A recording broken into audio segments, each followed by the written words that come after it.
Okay, welcome back to sunny, gorgeous Newport for the remaining part of round number 2 of the 2019 College Sailing Laser Performance Team Race National Championship. We are over halfway through this top 8 qualifier. We are well on our way to moving on to the top 4. The drama hasn't stopped. We have seen so many upsets. We've seen so many simple mistakes. And I'm excited to see it all unfold. Again, my name is Laura Beigel. I'm your host for College Nationals this year, and I'm joined by Fordham head coach Johnny Norfleet, and he's dropping the knowledge on all things team race for us. A little bit of conditions and how it affects the racing, and also helping break down some of the things going out on the race course. So we do have some updated results going into this next round, and we do have a shuffle that I'm pretty excited to see. It's for that 4th place spot, and while we're only halfway through, it should not be ignored the way the standings have shuffled out. So we have Yale University with 16 wins and 2 losses. Again, they had that really epic loss to Navy. Just one simple mistake they made, and that's all it took for Navy to just casually take that race under their own control. We've got Georgetown remains in second with the 14-4 record, tied with Stanford again for 14-4.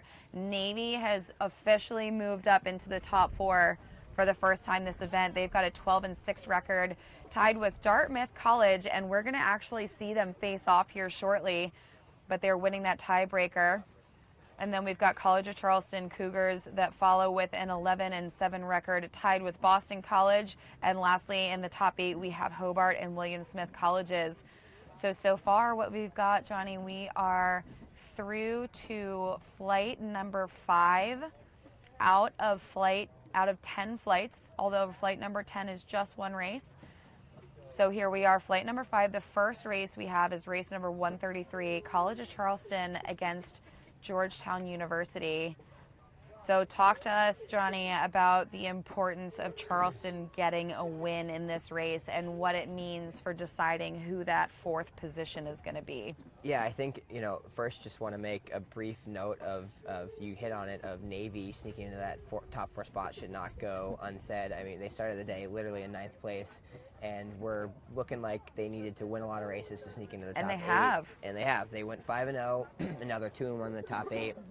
And have moved themselves into the top 4, but it's still really tight for those from basically 3rd through 7th place, 3rd through 6th place or so. So, Charleston is, I think, what it looks like 2 races back of Navy at this point, or a race back of Navy at this point. Yes. So Charleston's reaching not quite must-win territory, but definitely need-to-win territory. It would be nice for them to go into the following flights with the ability to lose. I would rather see them afford to lose races once they've made it into the last 2 flights than sort of fork that up a little bit early. It's always nice to carry a bit of security with you. Yeah, I think, at this point, any of these teams on the outside, Charleston, BC, Hobart, every race they lose is that many more races they now have to go back-to-back on winning, and it basically digs them further in the hole. So, we haven't reached the point where anyone's quite firmly eliminated mathematically, so everyone's still in it to grab a spot for the top 4, but it gets harder and harder,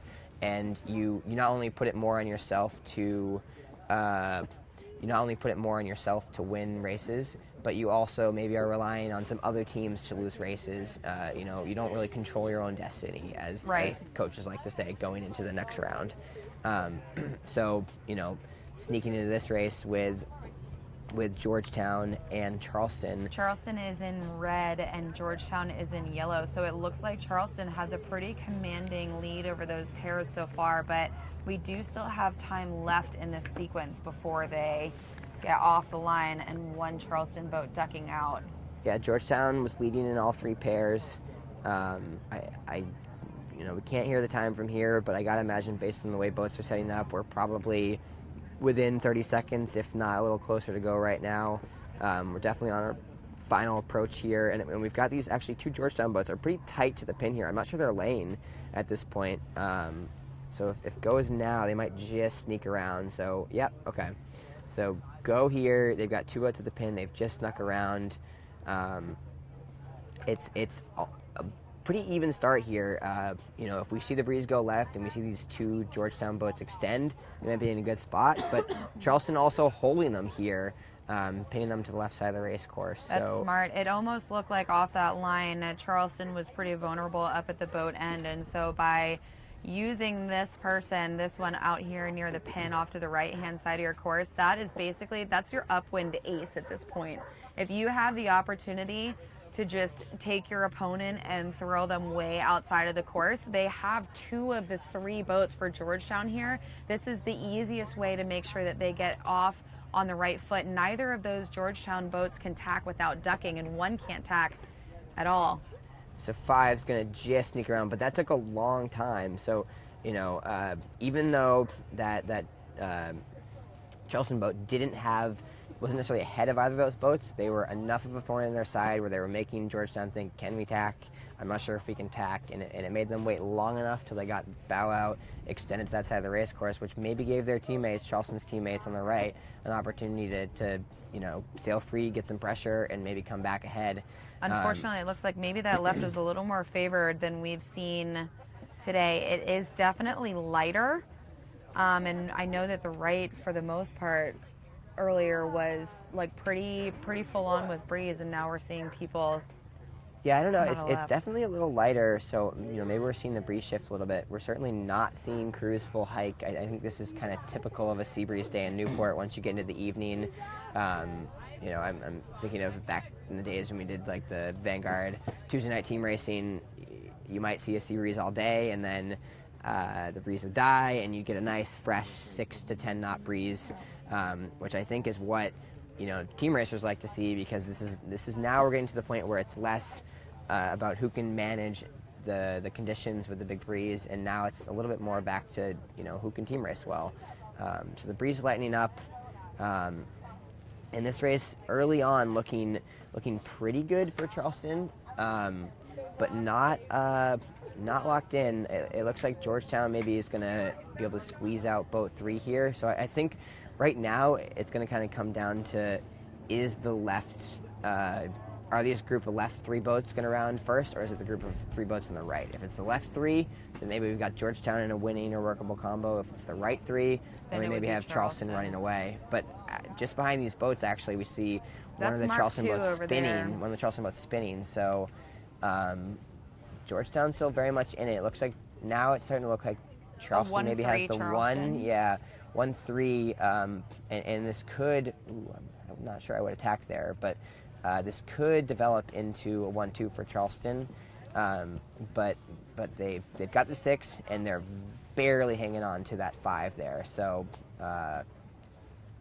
look to see Georgetown try and make a play 2 happen here.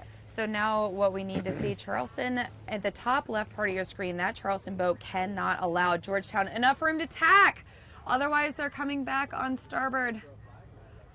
So it's Georgetown in a 2-3, it looks like, and Charleston going to hang on to that 1-4-5. Yes, they do. I didn't think that was going to come together as smoothly as it just did. I thought we might need a little bit of extra time on the right-hand side. We definitely have some current going, because both these boats side slipping. We just saw contact almost there. I'm not sure if that was contact. I think that that wound up being Georgetown's foul. It was a little bout a tiller. It looked like so what Georgetown was trying to do was trying to catch Charleston on port. Charleston tacking to port, leaving some space at the mark. Georgetown just trying to snag them on starboard, but they wound up hitting their stern and unforced error a little bit there from Georgetown. But Georgetown in the 2-3 here, still doing a good job.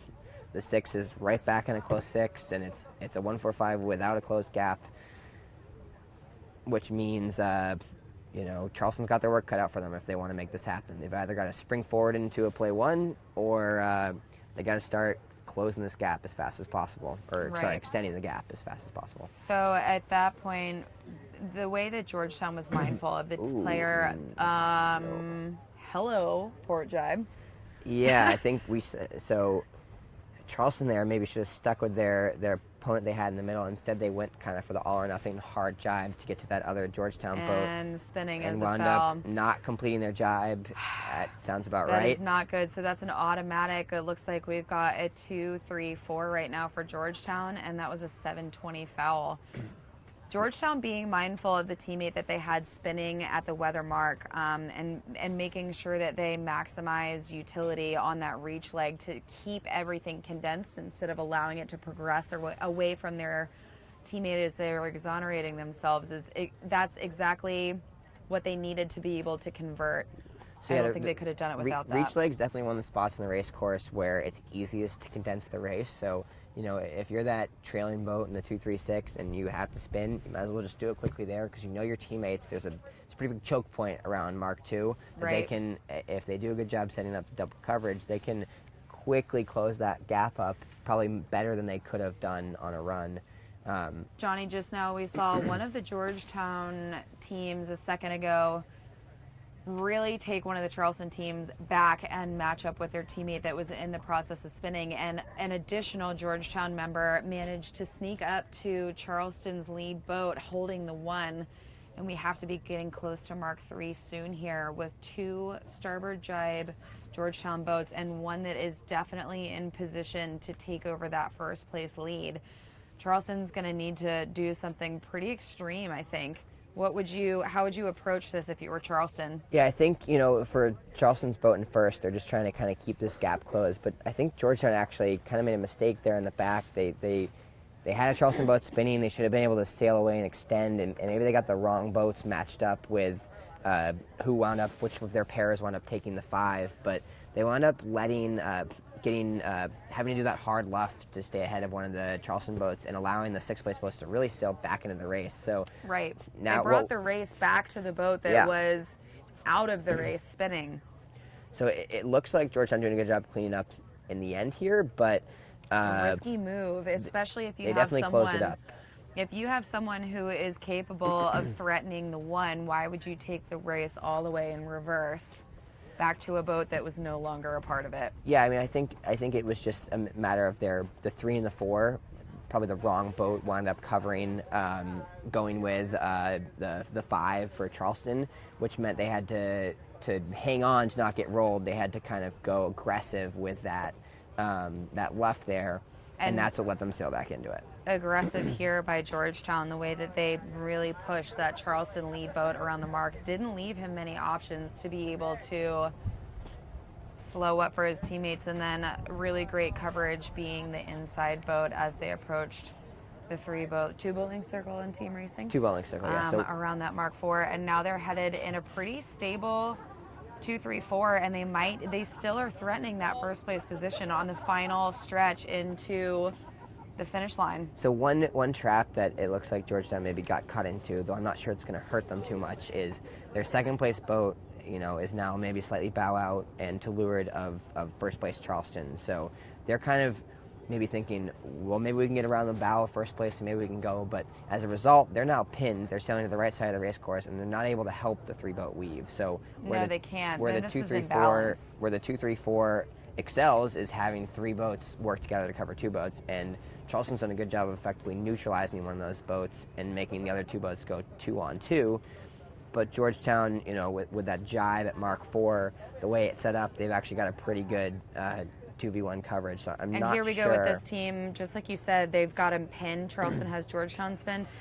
But Charleston has to be careful, to avoid a lured boat. So there's contact right there. But even still, they've got to be careful because the more they engage there, the more potential they have to and Georgetown spinning lose the Charleston one. back off. Sorry to interrupt you. Charleston has got them spinning at least one circle. Charleston is headed back to center 2 circles. And this is their opportunity to... That was weird. Did they complete that 720? It was I think they took a voluntary spin, and then we saw the judges throw a green flag. So I think he just dropped the main sheet there. That wasn't intended to be a second spin. He just dropped the main sheet. So a mistake, probably not a necessary mistake from Georgetown. So if this Charleston boat still has the one coming across, that means the 2 yellow Georgetown boats on the left side of the race course have a bit of work cut out for them to balance and make sure this far right Georgetown boat still crosses in either the 2, the 3, or the 4. But do you think that Charleston, with this little left in the race and the whole race course spread over here, do you think they can do anything about this, or do you think the race is almost over? This is looking pretty much almost over. They've got the 2, the 5, 6 from Charleston pretty locked up. Georgetown does on the left side of the race course, and it might almost be Georgetown sailing into the 1 actually. So Georgetown now rolling over the top of Augie and Katie, who originally had the 1. That, I think is going to solidify it, but it looked like at that point they almost already had the job done. So Georgetown crossing in a 1. And it looks like it might be a 1-3. 1-3 maybe. Is Charleston over? No, I think they were just trying to get a last-minute dial, hoping that maybe if that boat finished 4th, I think Augie may have already finished there. That was a bit odd. So that's... I think it's still a 1-3-6 at worst for Georgetown there. For Georgetown. Looking like it's going to be a win for Georgetown. That's a winning combination. So that's a win for Georgetown. That's a win that Charleston really could have afforded to have as they progress throughout the rest of round 2 and this top 8. It's a little bit of a bummer that it came down to that, and it looked like we saw some more just like simple mistakes, just simple things that we should almost know better, especially as we're getting to the top 4. We're 1.25 day away from the finals, and picking a champion, and this is some of the, not to be harsh, this is a little bit more of a sloppier side of racing than I think we've seen from these teams so far today. Yeah, I think you could look at it 2 ways. I think you could say it's sloppy racing, which I think it has been a lot. But I think, sloppy racing maybe more also is telling of it being contentious racing with 2 like competitors that are, sort of both at a pretty equal level and are exploiting mistakes in one another. So we've definitely seen teams give up races on mistakes, but we've seen, mistakes on the both sides of every race. We saw that race lead changes multiple times, and, Georgetown ultimately capitalizes on the last beat and makes it happen. But, we saw a few mistakes from them, throwing Charleston back in it. So it's just a matter of who makes the fewest mistakes and who sails cleanest through to the end. Or at the very least, who's best at cleaning up those sort of sketchy situations and making it into a stable combo, especially in the last beat. Definitely. So we are actually, this is a really big race we have coming up next that we're going to cover. How do we even frame it up? We know that these 2 teams they're right on the edge of 4th place, and one of them just took over 4th place. We're going to be watching the U.S. Naval Academy race Dartmouth. This is our 4th and 5th place teams right here. Navy will be in green, and once we get down to the line, you'll see that Dartmouth is in blue. They are just off the line, so we can expect them to be on their way up course soon. So what does this race against Navy and Dartmouth, what does that mean for the standings here? Yeah, so Navy's in 4th, but they're actually tied on record. Navy took the first race of the day, or not the first race of the day, but a race in the first round earlier today against Dartmouth. So Navy up 1-0 on Dartmouth. Both these teams right in the fringe. A win here would put either of them in a good position to, get one more win of gap onto a 4th place spot from 4th to 5th and solidify their position even more. But if Navy wins this race, that puts them 2-0 at Dartmouth, which means if it comes down to the end of the round and there's a tiebreak between those 2 teams, which they're tied right now, so it could be, we might see, Navy being 2-0, they just sail straight through the next round. So I think Navy not only needing this win from the perspective of giving themselves some cushion on the teams around them, but also it gives them some cushion if they wind up racing Dartmouth. Dartmouth really needs a win here, not only to keep their hopes of a Final Four alive, but also to ensure that they're not stuck in that 0-2 spot on Navy. Right, so here we go into mark number 1 of this race. Yeah, so again, we have Navy in green and Dartmouth in blue. One of those situations where it's not the fault of anyone, it's the fault of the rotation, but the Dartmouth big green here and the color blue going to get a little confusing, and Navy, the color Navy, they really in switched the color it up green. on us. This is a sick joke. They want to make, regatta organizers did this to make sure we're all at home. They need to know we're paying attention. But it looks like we've got Dartmouth in a pretty good spot here. We missed a little bit of the first half of the beat, but they cleaned up that when we're mark rounding. They're going to be in a 1-2-4 here, and kind of a deep 5-6 now from Navy here. So Dartmouth going to push in the 1-2, and I'm going to anticipate their fourth place boat is not going to go back and gap. They're just going to keep pushing forward to try and keep more of a threat on that third place chasing Navy boat. So already, the third place chasing Navy boat doing what would otherwise be right, taking Dartmouth high, but the Dartmouth boat in fourth place sort of recognizes that and says, well, we're just going to put our boat on the race course and sail fast, so that even if our teammate gets brought high, well, we're now in fourth. We're now in the part of the 1-2. We're now in second. But not over yet. Navy doing a good job here. They may have actually almost sailed around, not quite around, but they've definitely gotten in a stronger position on that boat, getting a little bit bow out in them. So we'll see if they can get this imbalanced and maybe sneak into second place. This race is very much winnable for Navy, and we've seen Navy race.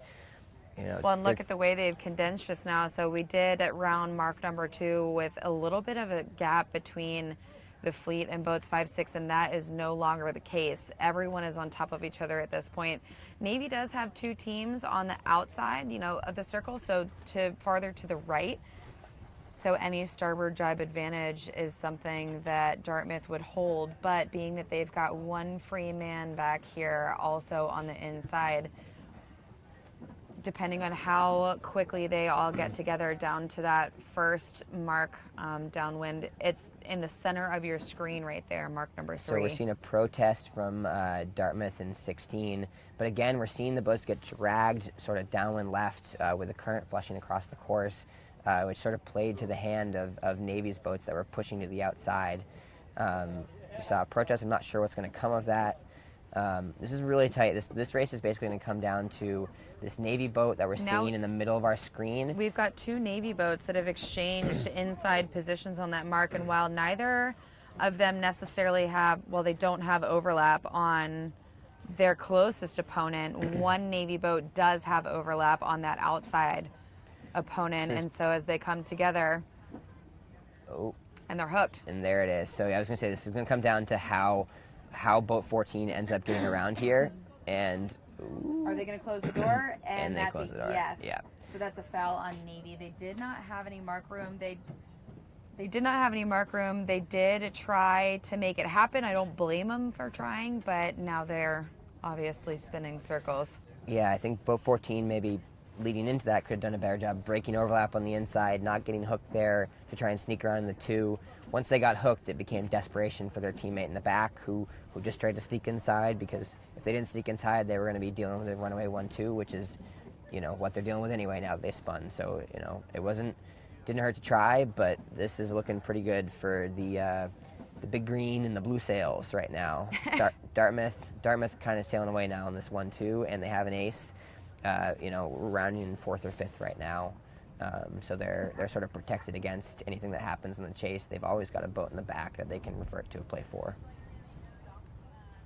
It's a little bit more aggressive than I've seen Navy sail today, so I wonder if at this point they're feeling a little confident and maybe taking risks that's not a part of their standard game plan. So far from what we've seen, their standard game plan is not being overly aggressive to force themselves to take advantage of marginal errors behind, on behalf of their opponents. It's been blatant errors that they have then taken advantage of. Yeah, I think maybe that was just a case of they recognized the race was slipping away, and whether they had to or not, they decided this is our best chance to make something happen. Let's just try and throw it in there and see if it works. If it doesn't work, we're losing anyway. So, a little too aggressive at a time where it was desperate, but ultimately didn't pay off. So Dartmouth really kind of extending and sailing away on this one. I don't really see this going the way of Navy. So, Dartmouth in a 1-2-5 here, I think it's probably going to finish that way, which again, Final Four implications for these teams. It's probably going to bump Dartmouth up into 4th place over Navy. But more importantly, if we see later in the round a tie between these 2 teams, that might go to a sail-off, because now the teams are going to be at 1-1 as opposed to 2-0.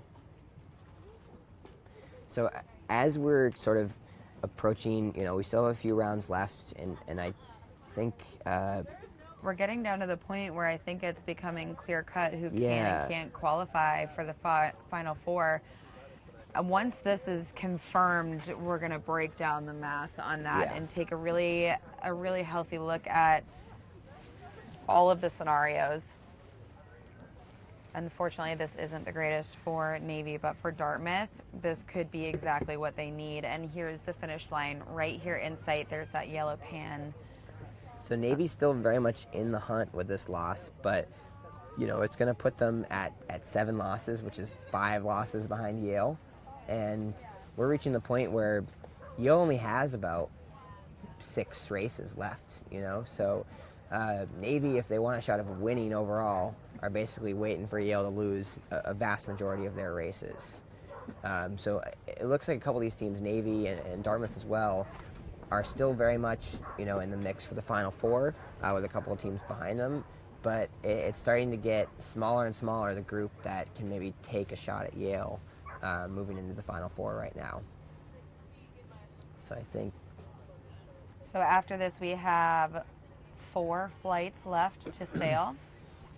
And the biggest variable that I can think of we should also find out is who has a bye race between now and then. So with the format of racing, there's always a team that ends up taking a race off. So 2 teams have now sailed less races than others. So figuring out who has a bye race, who has less races to sail between now and then, and who has tougher races, and that will definitely give us a better picture of what's going on also. Yeah, let's check in with the overall scores now that round is concluded. I think it looks like maybe Yale has sailed 1 less race than the teams around them. We might not quite be updated to that last result.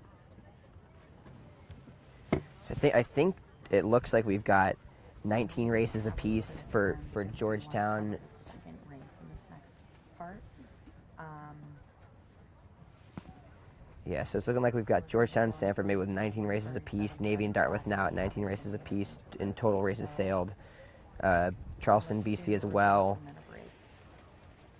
So Yale, having only sailed 18 races, means 1 more race for them to sail, maybe 1 more race for them to potentially lose, and 1 more shot for teams to maybe get a win or a loss closer to them in the standings. Okay, so those results have been logged for that race, and just as we expected, being that they were tied, Dartmouth has now occupied that 4th place position, the pretty coveted 4th place position with limited racing left to go. Yale University was 16-2, Georgetown with 15-4, tied with Stanford 15-4. Again, that 1 asterisk means that tie stands. They've only competed against each other once. So they'll wait to determine a tiebreaker until they compete against each other once more. Dartmouth now in 4th place with 13-6. Navy in 5th with 12-7. Charleston here in 6th with 11-8, tied with Boston College with 11-8, and then Hobart and William Smith. The double asterisk said that. Okay, so that indicates that Charleston would win a tiebreaker against BC. They've just won on races sailed right now, but I'm not sure if they've raced each other this round. I think they still have to race again. Maybe I'm wrong. Let's see here. So as we are waiting for the teams to get back out on the water, they are taking a little bit longer to rotate. The more that we narrow down to this end of the top 8 and get closer and closer to the final round of racing, I imagine that there's a little bit more coaching going on. So Johnny, I think we are going to take a quick break, do some math, which I hope you're better at than I am because I'm horrible at it. And we'll be right back to you with an update. So stay tuned.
this list. Think back to the race where you had the good start, you flushed the guys behind, you were ripping fast, or you were really in sync with the shifts. It was easy, and you crushed it.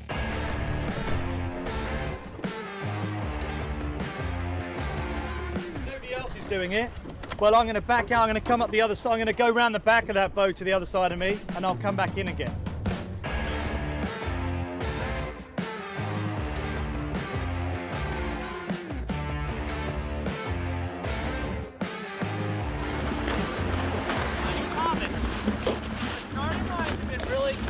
Biased. Do you think that's something that's up with the instruments, like between instruments and handheld or something? You have to sort of be ready and be adaptable for almost any wind condition.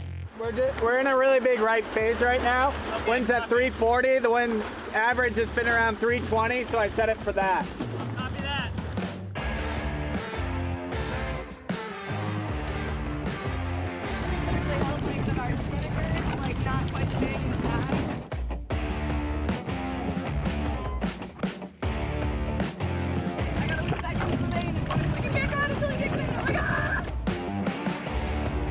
Especially with these double tacks going on, guys, work out a good distance for you to be back from the line. It's a long road and it's hard. So how do you get motivated to do it? Maybe at the beat of the bang in that one there, you were a meter behind the line or something. Something at some point formed in our brain that caused us to pour our life into this thing. Go and sell your own course without risking anything. So I think it's a good start.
It's physically incredibly demanding, and it's also very long. Like if any of these things happen for 1, 2, 3, 4, 5 days, it's fine, but it's just the relentlessness that it's like you're always kind of tired and worn down, and it just, you have another day of really hard winds and have to deal with it.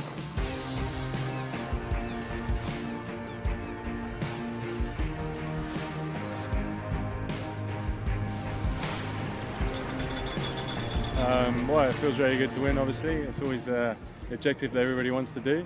And yes, we won the Worlds last year, which was the main objective. That was the 3rd season for us, and we're very happy with that. And obviously we want to go back and try to do the same again and have a good result and hopefully win it.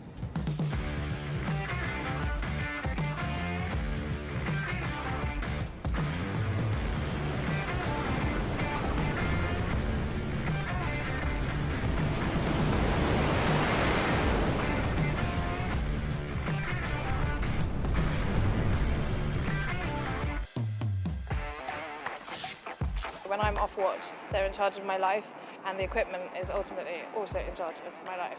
You know, every rope, the loads that are under, the lines on board, the winches, everything. It's imperative to maintain safety at all times, especially on the last leg. Especially when we had hurricane force winds, you have to know that everything's in place for a lot of extreme weather. Dyneema is important because it allows us to use smaller diameter ropes for an application which reduces weight, about a 30% saving on traditional lines. We can reduce diameters which reduces windage aloft, which is obviously beneficial to the stability of the boat. It's long lasting, it's durable, high abrasion resistance, high UV resistance, and when you're doing 40,000 miles and you're needing those ropes to predominantly last that long, those are all things you need. As everybody has experiences sailing, then you learn more and more what's the best rope for each configuration. So you need the rope to be strong enough, but also lightweight, and then also you don't want it to absorb water because water's heavy. So, and again, everything needs to be really nice on the winches, and then also fast, and then grippy in the jammer so that you don't have any ears when you let it go. So each rope has its own little tweak.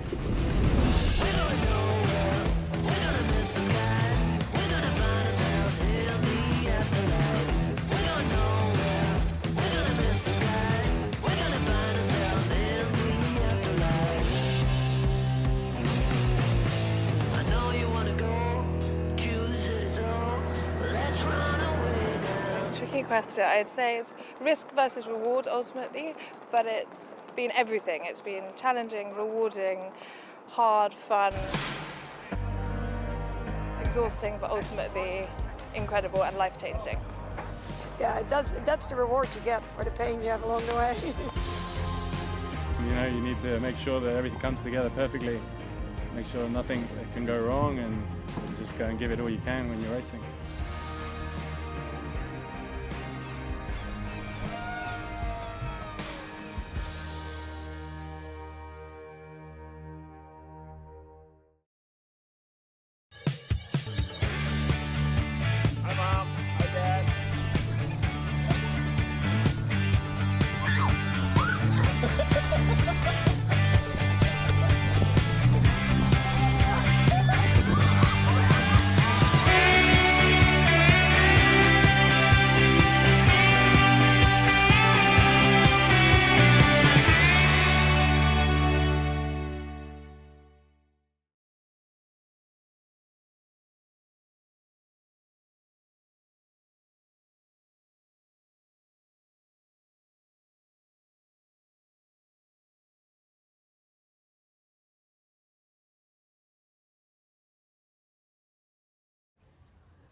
All right, welcome back, everybody. Right now we are taking a quick look at, we've got the Yale University Bulldogs in red sailing against Hobart and William Smith in yellow. This is race number 136. And while they go at it, we did some pencil math and some adult arts and crafts, a very involved process to figure out the math and what remains.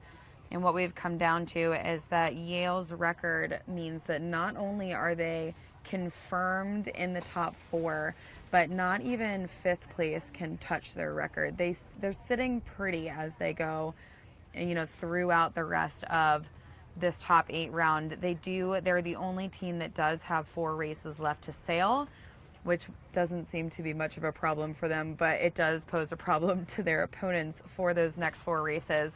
Next up, we were looking at Georgetown, our 2nd place overall. We do know that they have one tough race against Yale. That is, of the 3 races they have left, that's the only race that they will be competing against someone who is higher than them in the overall standing. So we're looking at those. That's what qualifies what Johnny and I are considering a tough race. Stanford is the same in 3rd place. They only have 3 races left, and one of them is with a team higher in the overall rankings. They will be sailing against Yale as well. They no longer have to face off against Georgetown. That was taken care of earlier in this round. In our 4th placed team, we have Dartmouth. They have 3 races left. They have 2 races against teams higher than them in the overall standings, and that is against Yale and Georgetown. And then Navy will have 3 races remaining. Only one of them is against a team higher than them in the standings. That will be against Georgetown. And lastly, College of Charleston has 3 races left as well, and the only team higher than them in the standings they have left to face off with is Stanford.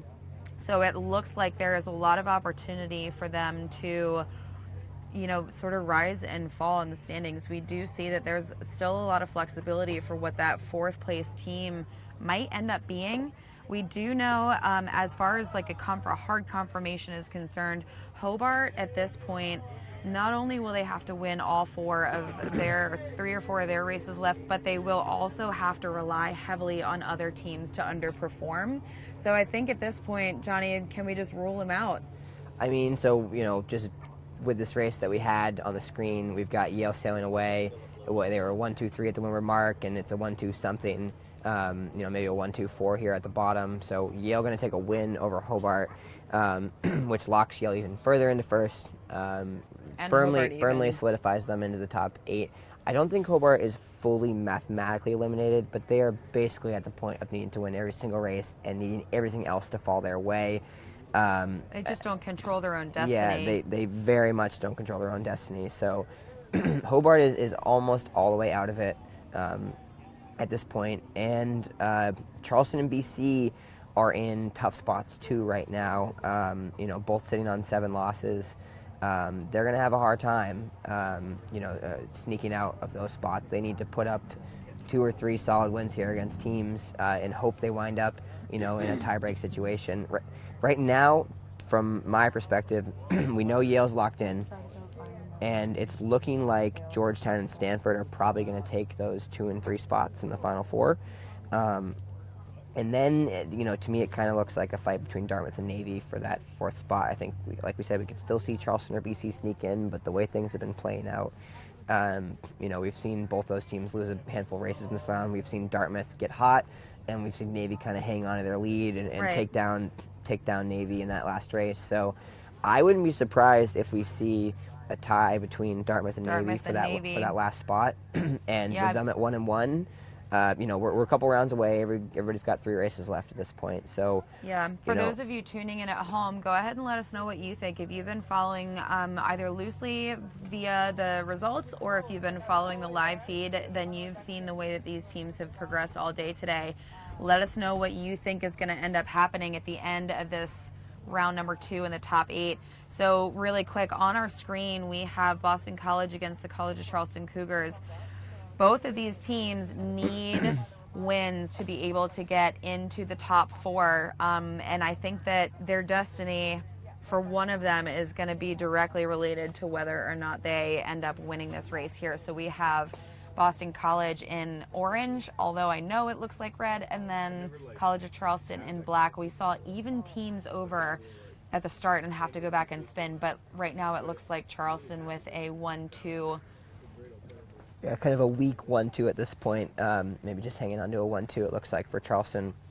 I think, you know, with both these teams kind of sitting on 6th and 7th place, or right thereabouts, both at, I think, 7 losses.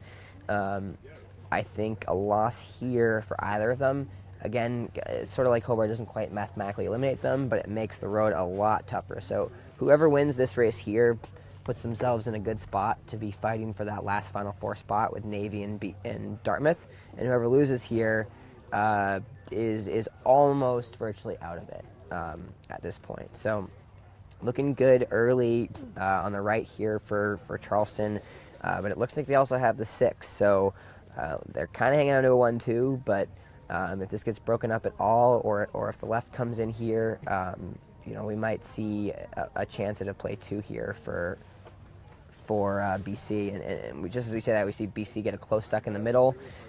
So Charleston and black not totally in control of this race right now. It looks like boat 10 probably has the 1, and then you know, unclear as to where their next boat's going to lie. And we are actually kind of seeing the left come in. So here's some more action on the first leg. That's something new that we started to see as today progressed as well. We earlier on in the regatta, typically team racing, like fully team racing on leg 1, isn't something that we always see.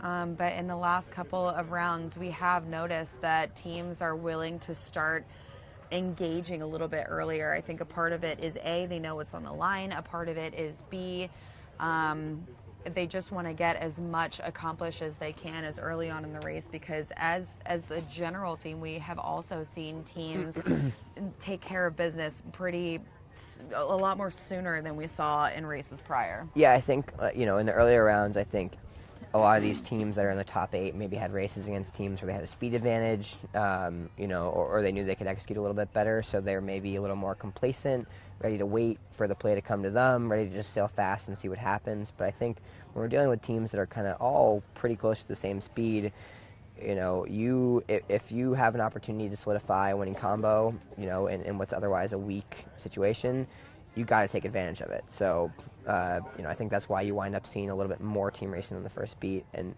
this breeze now getting lighter and lighter. We've got crews sitting inside the boat now. Everyone's back to probably their light combos, I would assume, at this point. So it's going to be a little bit more boat handling intensive in a different way. Less about managing your boat in the breeze, keeping the boat stable downwind, being ready to engage. A lot more about patience now. So we've actually come full circle in the day from light and variable just in reference to the pressure differentials and uneven breeze across the course. It was absolutely nuking and awesome earlier by only like an hour and a half or 2 hours ago, and now we're getting back down to that lighter side of having to transition through those 3 different types of conditions.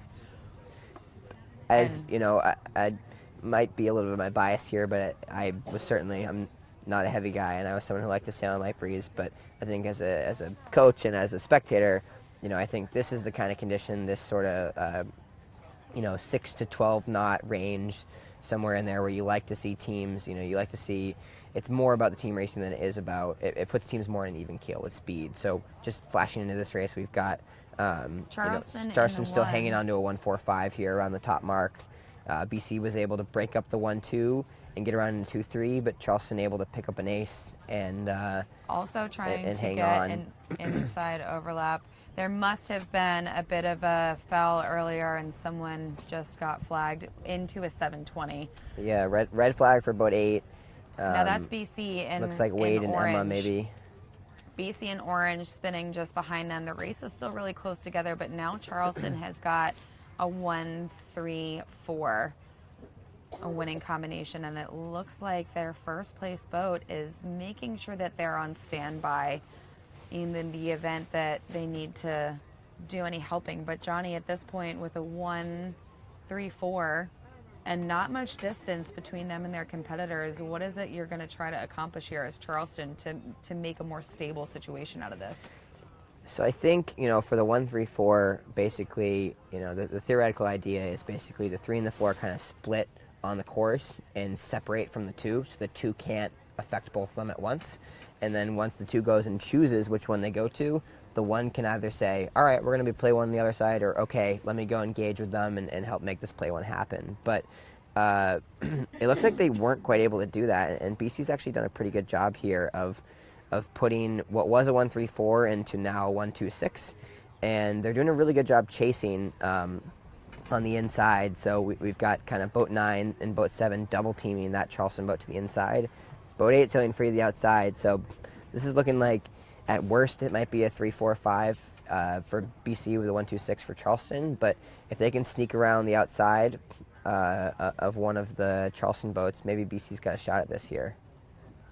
I just want to give you guys an update. We have results in from the Yale race against Hobart and William Smith colleges, and Yale did take a win on that one. So that officially forks over the fate of Hobart making it into that top 4 into everybody else's hands, and that is not a great place to sit. It's not something that, we can have much confidence in all coming to fruition, especially because we're no longer in a scenario where there is a lot of different teams racing. We don't have 16 teams on the water anymore. We're narrowing down to the more elite colleges. So leaving it up to everybody else, the odds are not in your favor. And as we're talking, Charleston doing a really good job here of cleaning up this one too.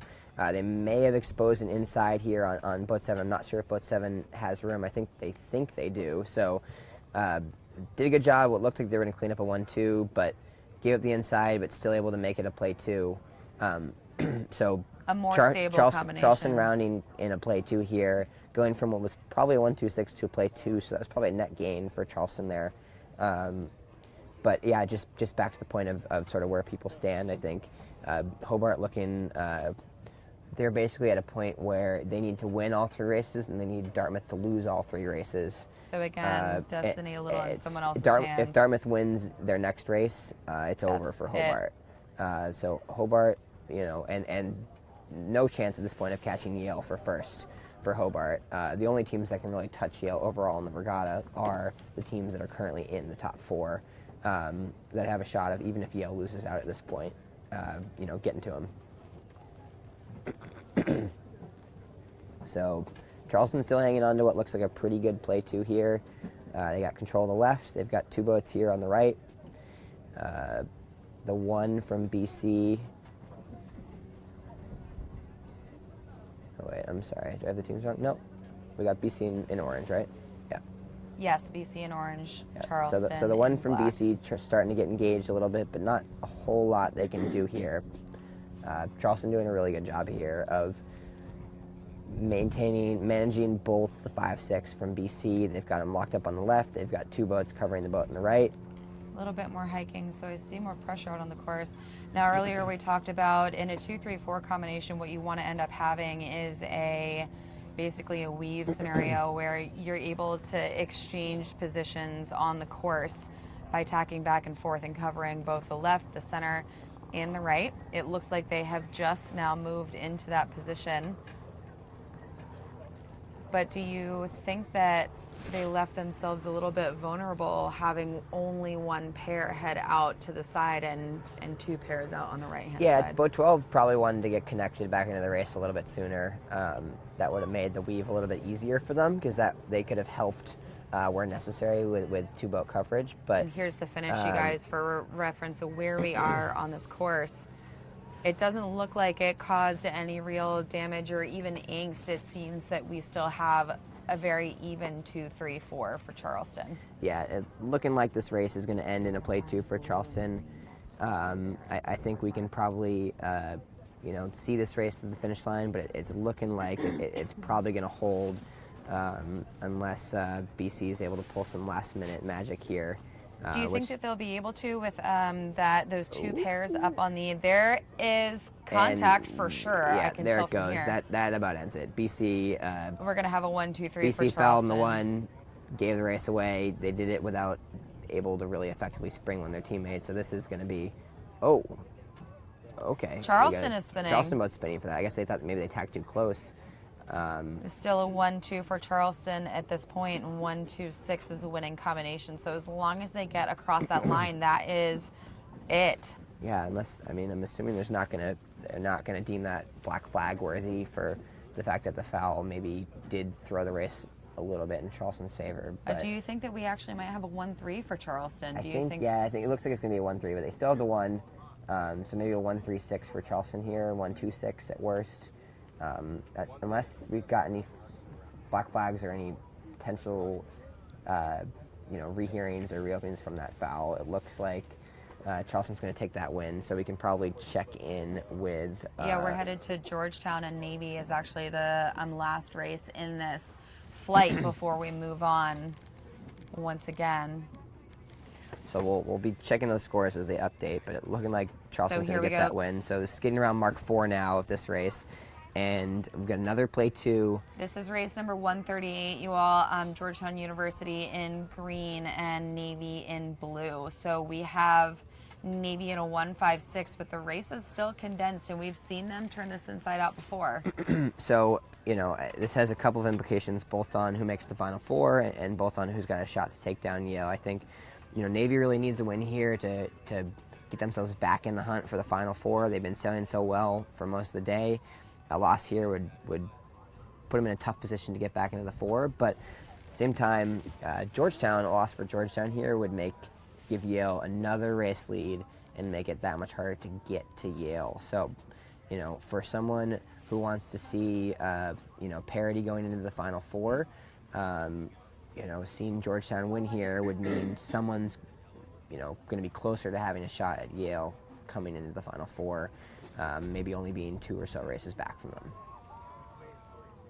And with them actually having to face later in this round, we could see that gap even thin further with Georgetown and Yale having to face each other later this round. That is actually the last race. Last race of the round, yeah. That's So how the rotation's built. It wants to see those be- top 2 teams race against each other for the final race of the round. Definitely.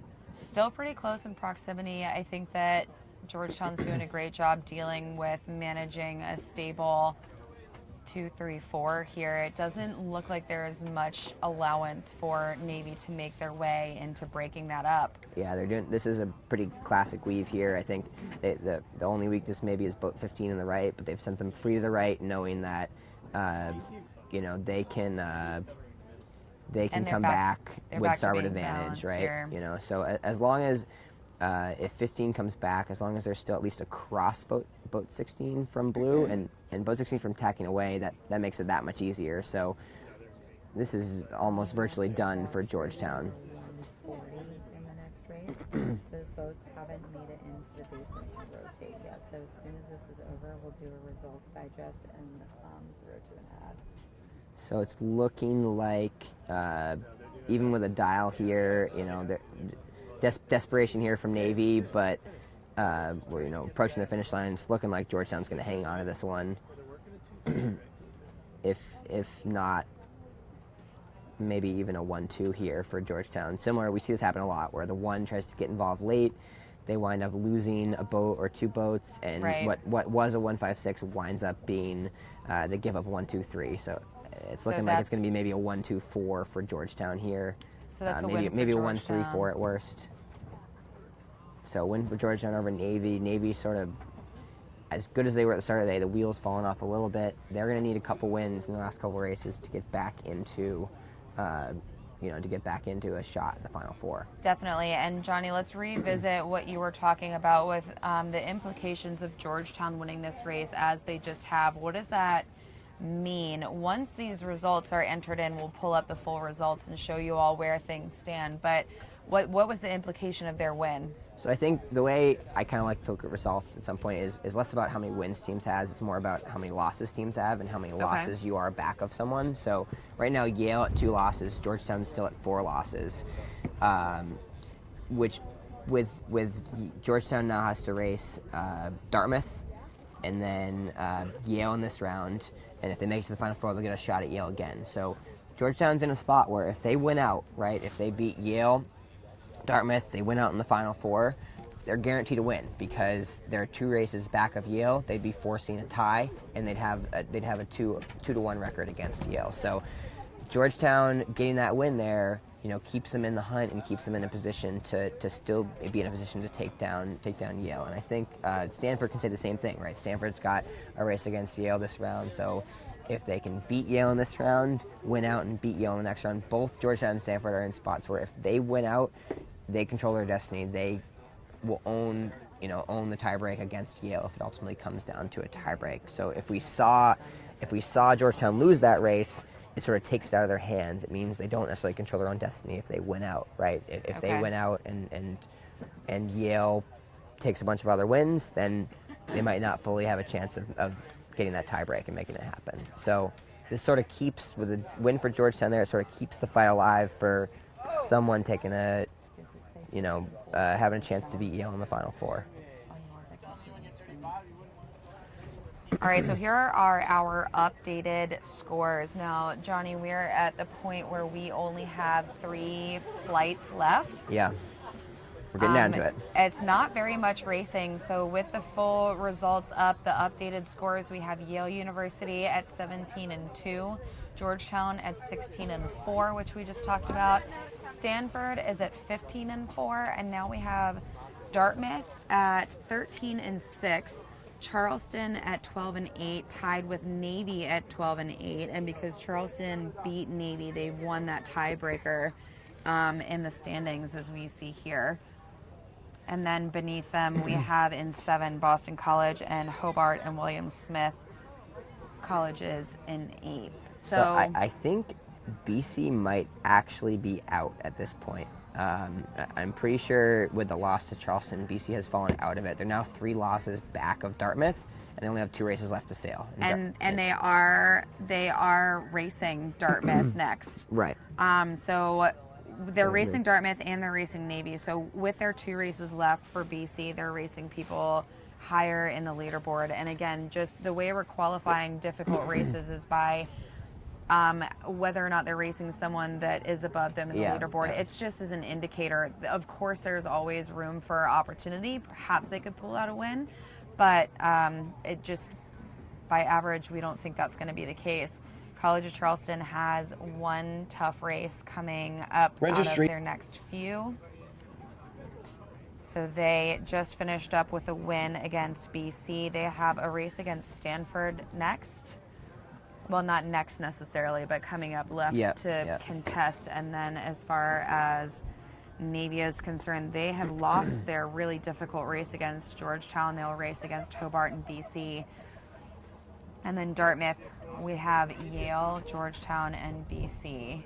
Yeah, so Dartmouth still has 3 races left. So I was wrong in saying that BC is fully mathematically eliminated at this point. I think if BC were to win out and Dartmouth were to lose, they could force a tie with Dartmouth, and I'm not sure where the records stand. I'm not sure if they have that tiebreak or not, but I'm not sure we're going to quite get to that point. So, we'll address that if we get to it. But I think point being, for BC and for Hobart, the situation's looking pretty bleak. They're at a must win out, and must see Dartmouth basically lose every race for them to sneak back into it. So, Dartmouth kind of more firmly putting themselves in that 4th place spot, but I think Navy and Charleston both have a chance to take a bite out of that, maybe get a piece back at them. If Dartmouth takes a loss or 2, and they're racing Yale and Georgetown, so they could very well, we could go back to seeing a tiebreak between Dartmouth and Navy potentially again.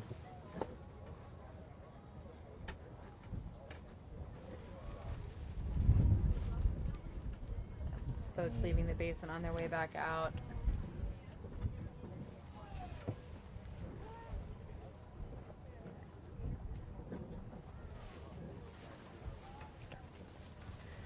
So I think we're going to head back down to the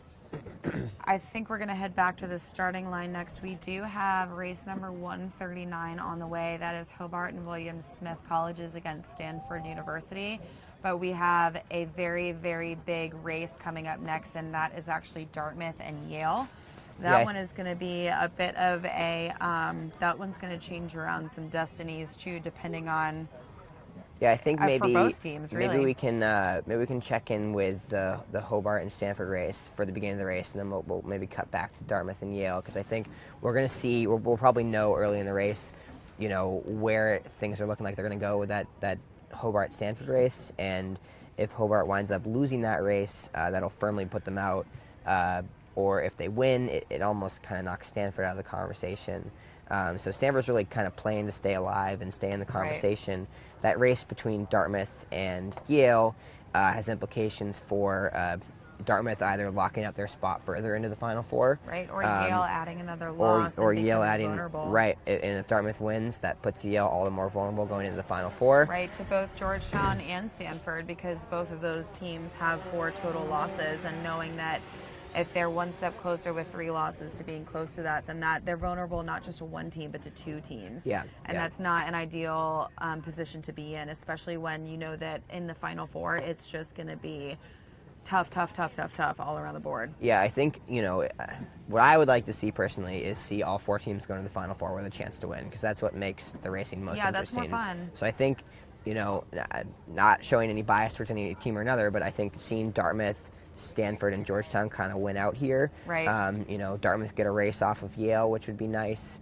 And see sort of Charleston, Navy, and BC and Hobart, go the way that it's kind of looking like they're going to go and be those next 4 teams, because we're at the point now where actually, even if Charleston, Navy, BC, or Hobart do sneak into the Final Four, they can't even beat Yale. So even if they take that 4th spot, they're not in a position, there's not enough races left for them for Yale to even lose to them at this point. Right. So, if you want to see all 4 teams going in, you kind of want to see it be as it stands with Yale, Georgetown, Stanford, and Dartmouth. Okay, so we just have official confirmation for all of you wondering from home how much longer racing is going to go today. The goal is, while we have these conditions, to complete the top 8. So just to review, we have 3 more flights left. This is the beginning of Flight 7 we're about to take a look at. Then we have Flight 8, Flight 9, Flight 10 is just that one last race, and it's going to be between Georgetown and Yale, and that is definitely not one that I want to miss, regardless of how this pans out. So that is where we are headed. It's probably, you know, another little while, hour and a half 2 of hours racing. maybe, yeah. But in that hour and a half, we've got some pretty serious racing going on out here, pretty serious implications of losing for some teams that are probably open to it at that point. And then we're going to know exactly who we're looking at for finals tomorrow. So yeah, I think this race we're checking in on right now, looks like we're going to sort of buzz around and reframe and get them upwind of us. This is Hobart and William Smith colleges in red and Stanford University in yellow. Race number 139, the first race of Flight 7. It looks like Stanford has a 1-2, but not a commanding 1-2 yet. Yes, Stanford actually, if this left pair winds up 1-2-3. crossing, it looks kind of like it might be a 1-2-3 here, Yeah, with the way 1-2-3. that exchange kind of went. So if their right boat here does a good job balancing, and this third boat from them just kind of hangs on to at least one of the boats, it's kind of looking like they might sail away. So not to preemptively call it, but just because we're getting sort of down to what the implications are for the Final Four. If Stanford does hold on and win this race, they do keep themselves alive for a spot in the Final Four. This is do or die for Hobart. If they lose, they are out for sure. But it's, we're looking for black and orange sails next. They're not at the starting line yet. So looking pretty good for Stanford as they fight to keep themselves alive for the Final Four. Again, even if they do win this race, they still need Dartmouth to take a couple of losses, in front of them, and they don't get the chance. They've already raced Dartmouth this round, so they don't have the opportunity to sort of get that one more win, one more loss on Dartmouth by racing them. So they're basically just hoping the other teams can take down Dartmouth, and they can win out their next couple races and give themselves a shot. So this keeping Stanford alive, this is basically going to end it for Hobart if the results stay as is. And we're kind of seeing Stanford, they're a fast team, and they are extending their third place boat, doing a good job of sort of interfering with the chase from the other Hobart boats. Maybe not quite hanging on to third, but enough that they're slowing the process down. So it's looking like we're going to see a 1-2, maybe 4, maybe 1-2-5 here for Stanford, but the 1-2 are going to be a little punched right now. And at this point, it's just full steam ahead for that 1 and 2 place boat. No need to look back at this point. There's enough room between them and third place that why would you? Right. Why would you consider it? Yeah, and 6 did a good job overstanding there, letting their teammate in. So they're going to get around 1-2 with it. 3's got a big gap, and their teammate's going to actually hang on to fourth. They did a good job pinching off that Hobart boat there and sneaking around. So 1-2-4 with a big gap from 3-2. Looks like maybe they did owe Markram. That is a foul. So they're giving up the ace, but that makes it easier for Hobart, but I just don't see them chasing this down. There's just too much of a gap there for them to really get to that boat's breeze. Well, there's too much of a gap between 1 and 2 and the third place boat, but there's also a huge gap between the leading red boat and the following 2. So it's not as if all 3 were going to be able to catch effectively up. Chase. Yeah, right. So that third place Hobart boat, basically their goal is to cover one of the 2 lead Stanford boats and then hope that their teammates sailing low can sneak around the outside. They're not going to that third place boat from Hobart isn't just going to pass one of the 2 boats from Stanford on their own. Johnny, but with their fourth place boat being so far back, it's just they're not going to be able to make that high-low happen. So the writing is not written on the wall for that race, but we do have a pretty intense one coming up next that we are going to follow all the way through the next race down at the line, and they're starting to get a little bit set up, and we'll go into pre-start too. We have Dartmouth in orange and Yale in black. Yep. And this is definitely another one that is going to define 2 things.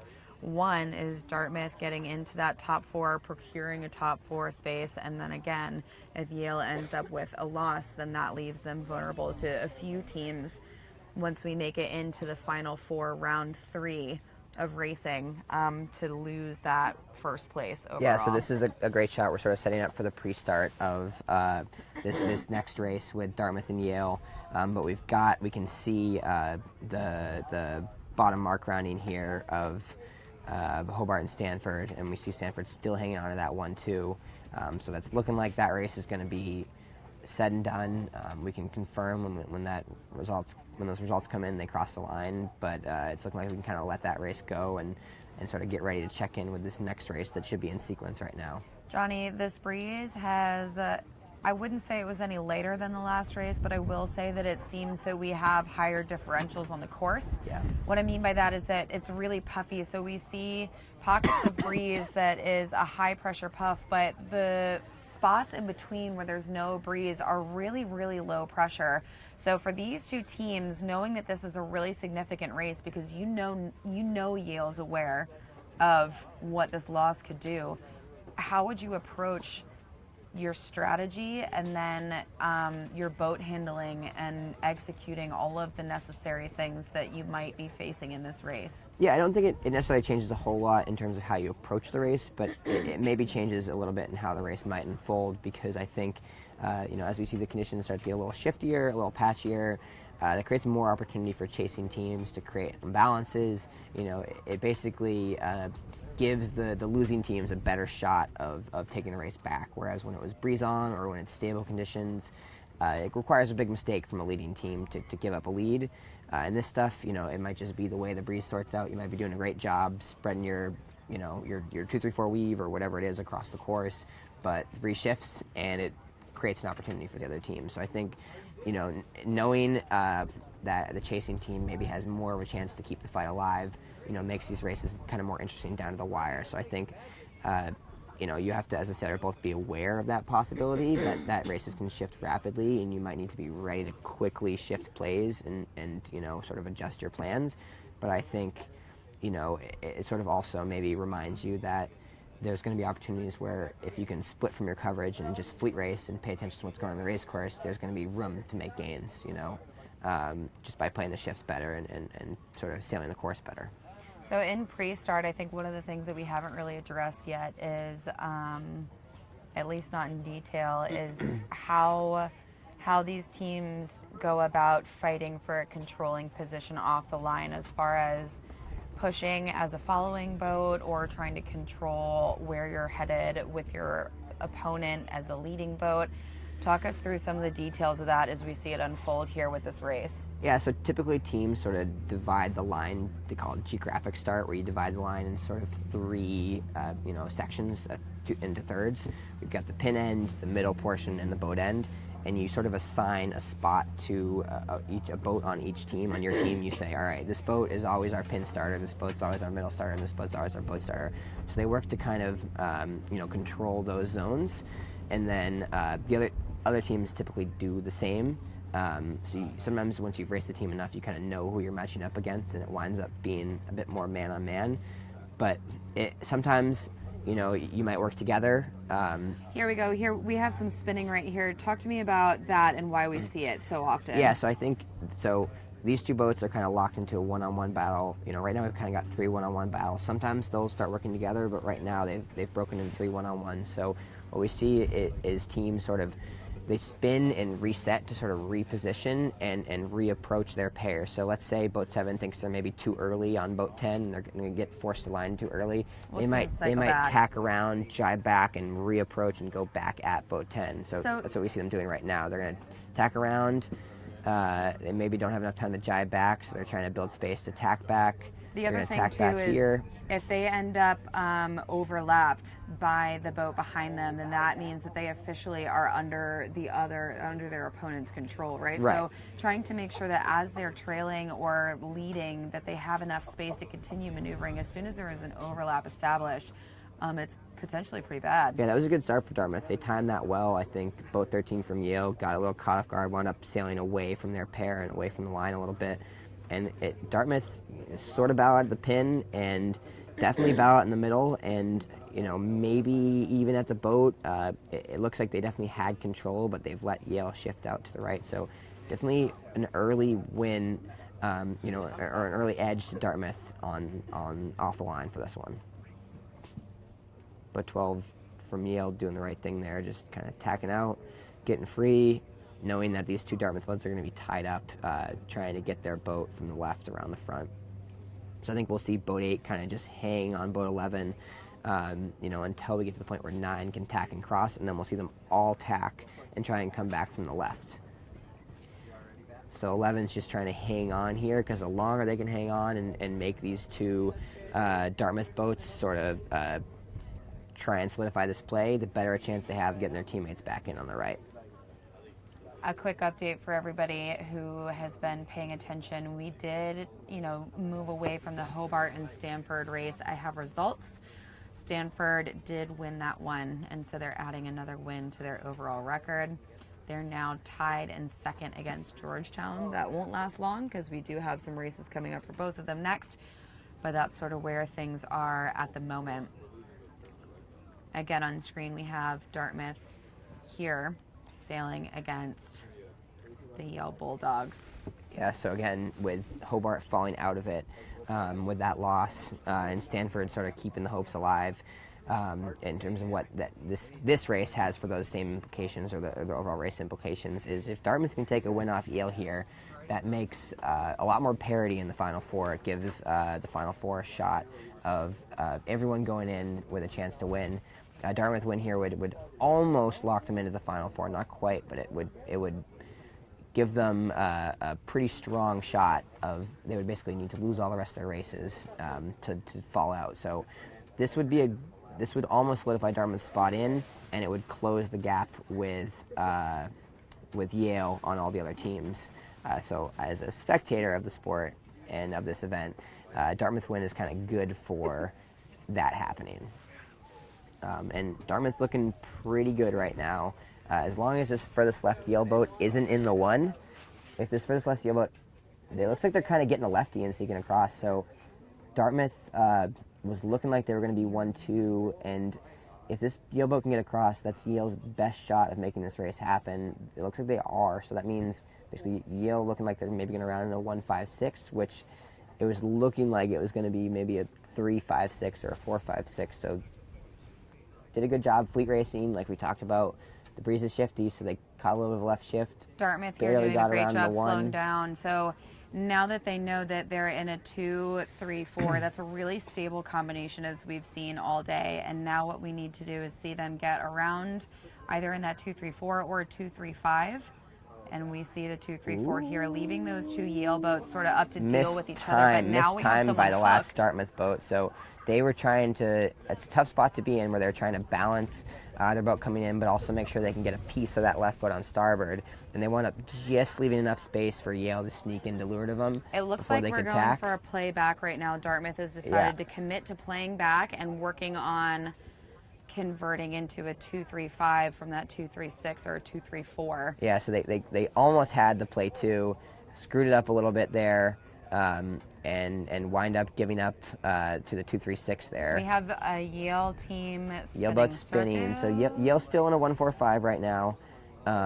Ooh, watch your inside there, Dartmouth. Watch your inside. Major playing back going on here by both teams, and we officially have a whole new lead. This is what I was talking about earlier about, reshuffling, allowing the chips to be tossed and then fall.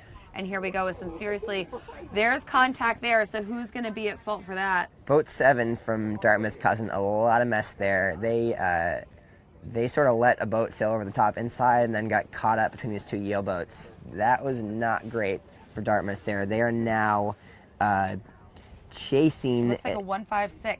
Yeah, but they're barely during that sort of exchange, they did get a boat free to the outside that might be able to sneak into the one. Right, there's too much lateral separation to see exactly who's leading this race for two reasons. One is that we also have seen in the past couple of flights that creating that lateral distance has allowed teams to actually really catch up. So we will know for sure once we get closer to that mark number 3 down at the bottom. Yeah, it looks like Dartmouth actually maybe has snuck into the one here. So that sort of, they messed up that exchange there, but that's their saving grace. They can hang on to the one. and they're now in a Smart probably by a Yale 1-4-6. So this is going to allow Dartmouth to get across boat 10's bow here and maybe try and make a play 4 happen. If they're in a 1-4-6 now, so they got to make this pass back with boat 10, who's in the 5, and try and get 8 ahead of them. So we're going to see Yale try to press that Dartmouth boat around and not allow them to play back up here, right? Is that what we're thinking?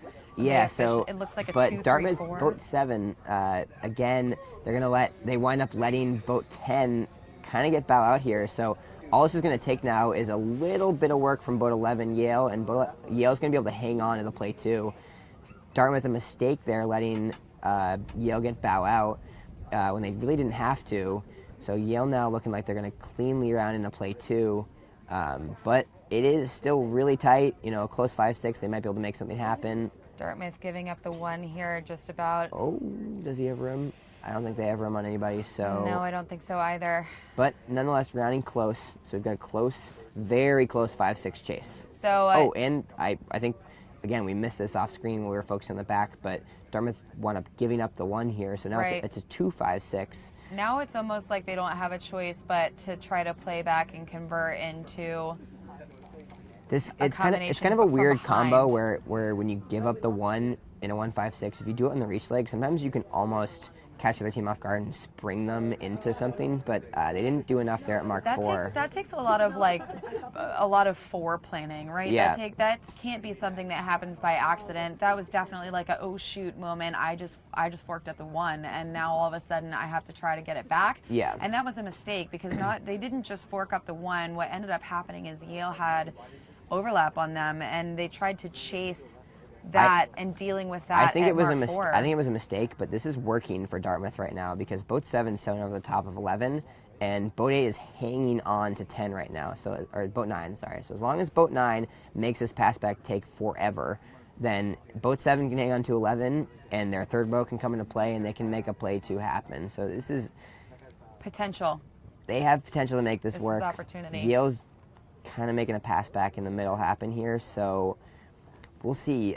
Dartmouth has boats pretty far leveraged out to either wing, so pressure either side might give them a chance to come back one of those boats in the 1, and then who knows where they are from there.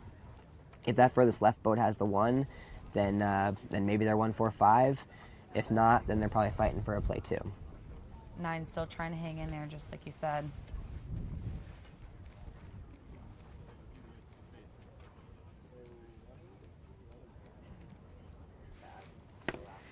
So it's kind of going to come down to, can this left boat cross? And it doesn't look like they are. So I think Dartmouth 7 recognizing, all right, they need to get back in the race. They need to help make something happen here. They're basically just hanging on to a piece of boat 10. So was that, I wonder there, we just saw Yale tack over. It looked like a clean lee bow, but that was a tough exchange for Dartmouth because they're going to now wound up bow back on that pair and covered. So this is now looking like it's going to go to Yale.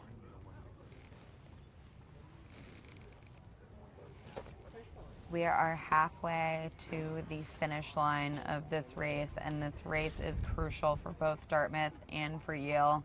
With this, Yale makes it one step harder for someone to take a piece out of them in the top 4 in round 3. And for Dartmouth, this could have secured their 4th place, but we'll see what ends up happening with that.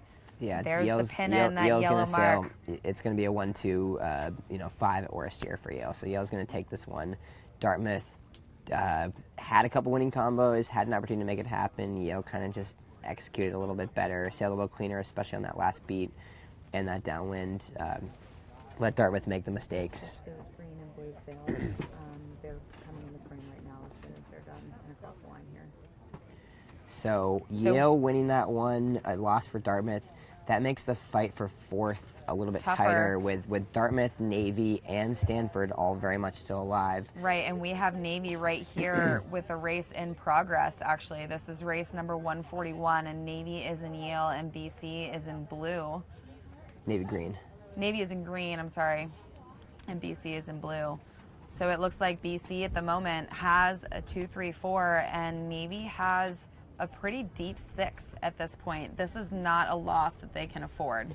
Yeah, but again, they've gotten, someone's baited them into a sort of a luffing battle downwind, and they've now closed the gap with the 5-6. So if we can cut back that, there's just opportunity is what's ended up happening. yeah, they've closed the gap a little bit. So Navy in the 5-6 there, it's now a close 5-6.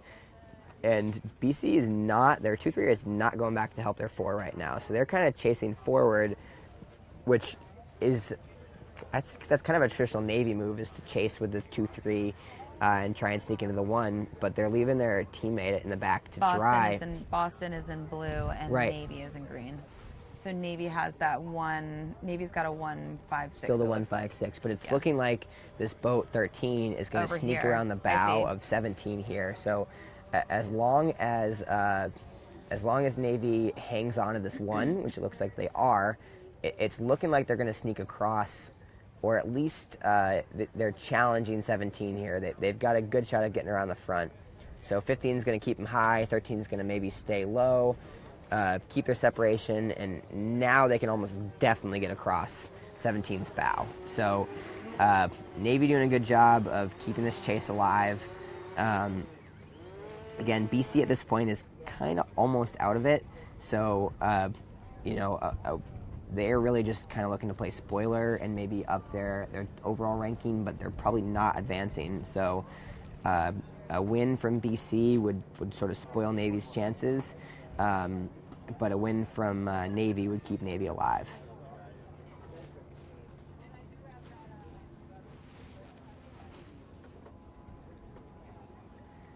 So Navy's still hanging on to the 1, trying to make this 4-6 pass back happen in the back. And they might have just played into BC a little bit here. They did. They just gave that one to BC a little bit. That was a mistake there by Navy. So BC going to sneak around. 16 getting involved late, but doing a really good job of cleaning up boat 13 from Navy, the biggest threat there. And they're going to get around 2-3-4. And their 2 is punch, so they'll have plenty of time to set up the weave as they please.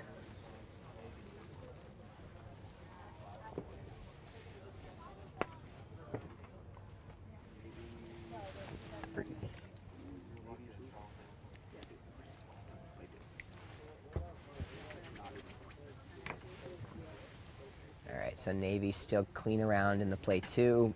And 1 and 2 in this race are actually pretty well launched. So at this point, what are the options? It looks like we've got... Oh, wait, I'm sorry. I think I was calling those teams wrong. That's my fault. I've got Navy in the 1-5-6, right? So BC hanging on there, did a good job at Mark 3, and now still hanging on to the play 2. Excuse me on that one.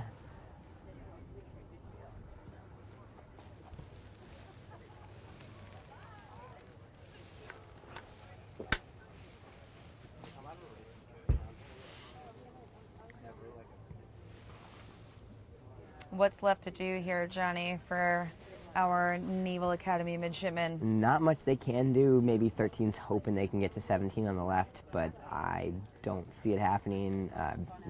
BC's really extended on this one, so BC looking like they're kind of going to play spoiler on this race. I'm not sure we're going to see either of these teams now in the Final Four, with Navy taking a loss here and BC being so far out of it. So tough loss for Navy, who's had up to maybe the last couple races a really good day for the first half of the day. What do we say, going 6-1, and I think that they've now dropped their next 3 races maybe. I think they started the day 7-1, and they've now dropped 2 of their last 3 races. So looking like BC is going to hang on here.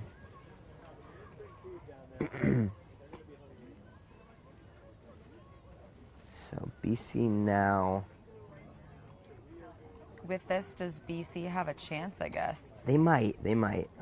So let's see. We got...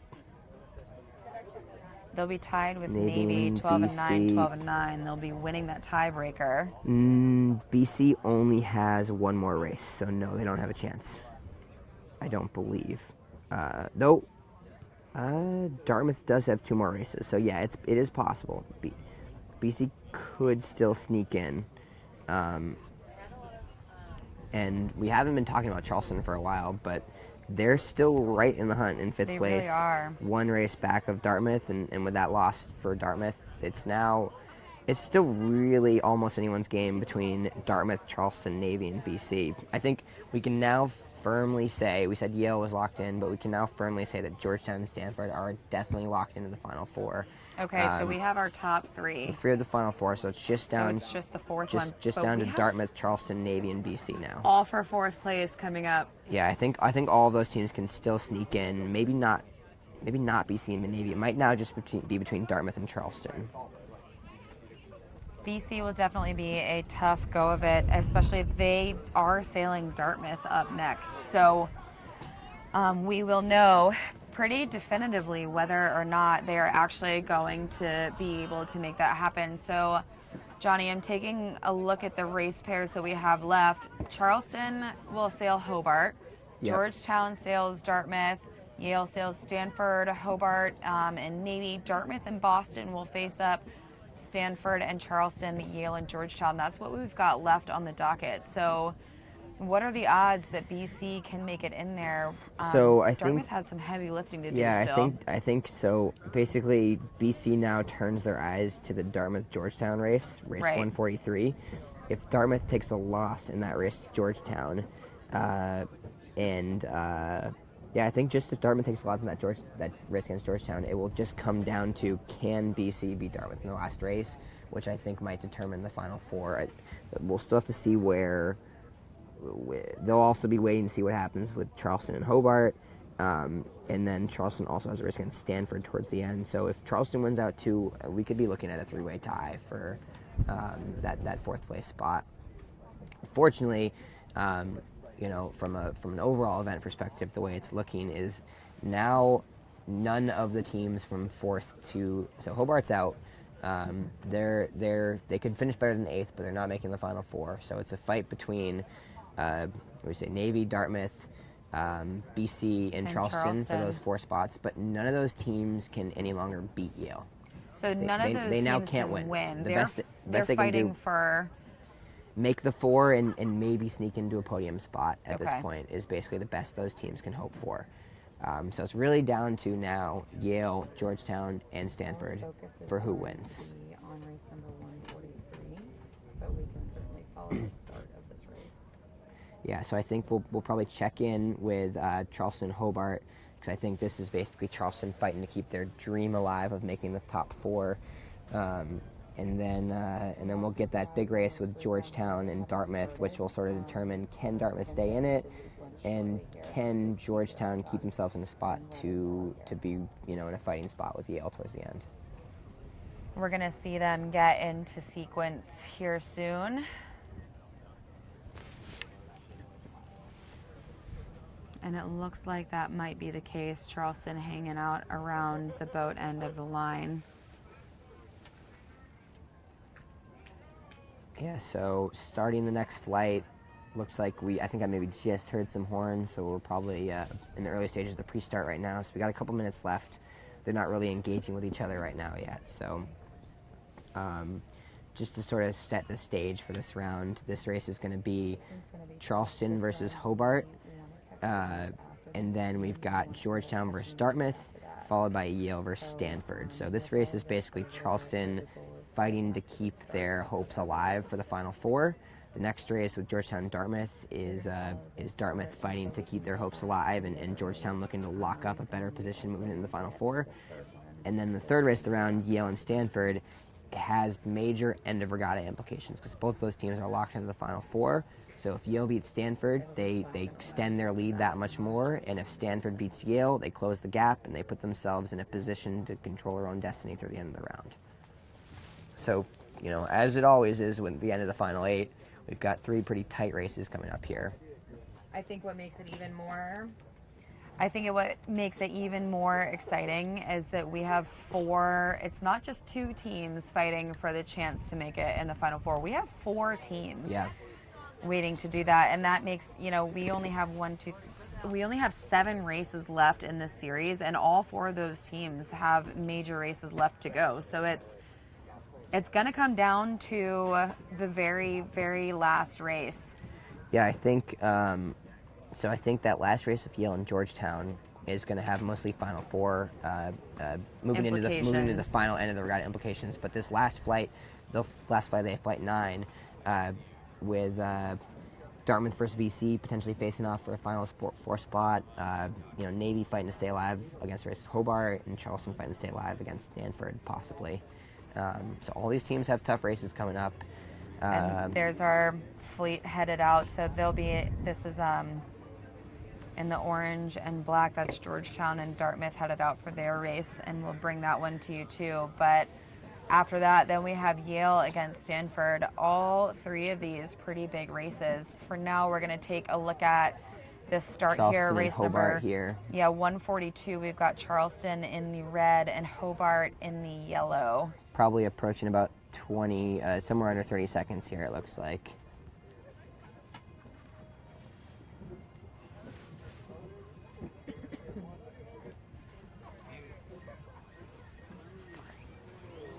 All right, so off the line.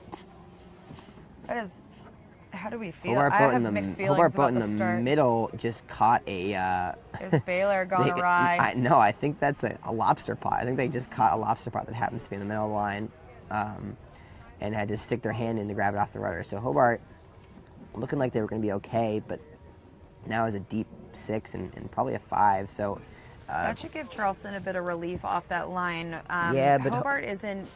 They're down in the bottom end of the standings in this top 8, but that doesn't mean that they can't do some damage here. And we have seen some pretty good exchanges. No, I think I'm just looking back to see what happened here in the first round with these teams. I think Hobart actually did beat Charleston in their first race. So far raced each other once, and that was a 1-2-3 for Hobart. So it's possible. And Charleston they can just make it has happen. to make sure they're on it. Hobart right now has a pretty deep 5-6. So it's looking like basically Hobart's only chance here is if their first boat here, I think it's boat 5, can hang on to the 1, then that's their best shot of sort of keeping this play alive. But Charleston looking like they're at worst play 2, if not maybe a 1-3-4 or potentially better. Yeah, so Charleston kind of pinching off this boat from Hobart on the right. They have not firm control, but they're ahead on both other pairs. So this is sort of all down to boat 6 for Hobart. If boat 6 can stay in the race, maybe keep the 1, then they've got a good shot. If not, then this race is going to be Charleston's. And I think right now we're seeing the middle boat from Charleston come across. Going to get probably a pretty firm lead bow here. Looking pretty good for the Cougars right now in this race. Looking like if they can just fleet race up the remainder of this beat, they're going to get across the left, and they're probably winning in the middle. Probably a 1-2-4 at worst right now for the Cougars. Yeah.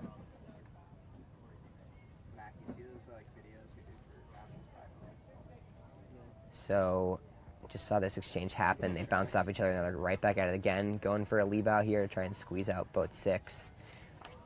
And Charleston coming across leading from the left. I think we're going to see boat 6 start to slide back here, and boat 6 was their best shot at making this happen. So unless the lefty comes in here, if the lefty comes in, Charleston doesn't have a ton of control of their pair coming back from left. They're winning, but they don't have some control. So Hobart might be able to sneak into the 2 here. Let's see what happens to this cross with boat 5. Boat 5 just sneaking into a lee bow. If I was 3, I would have just tacked away there and stayed away, but that's all right. Yeah, there you go. We'll see. We'll see. Hobart staying alive here. Hobart staying alive with a pin on 3, and yeah, Hobart might be able to sneak around the 2 here, which makes Charleston sort of mistake by both boats overstanding. They're being helped out by this Hobart boat sailing into their zone, but so it was looking like it was going to be more of a sail away for Charleston, but advantage still Charleston and maybe a 1-3-5, 1-3-4, but this boat's pretty stalled out at the mark. I'm not sure what control they're going to have here. All right, so they're going to sneak around. It looks like it's going to be probably a 1-3-4 for Charleston. Oop. Yep, they were still at the mark, so Hobart taking advantage in a couple of spots there. Might have hit the mark in doing that. So still a weak 1-3-4, probably quickly a 1-3-5 for Charleston here. Charleston doing a good job in the front, making the pass back happen. So 1-2 right now for Charleston with the ace. Hobart didn't do a good job of making that play take as long as possible, which means they don't have a close 4 to help them out.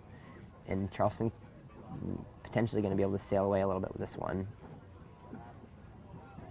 So Charleston still has an ace. Sorry, Charlie.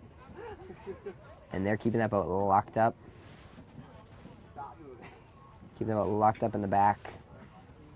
Well, I'm going to say that, and they're kind of getting rolled here. So this is not over for Charleston. They've lost their ace and fouled.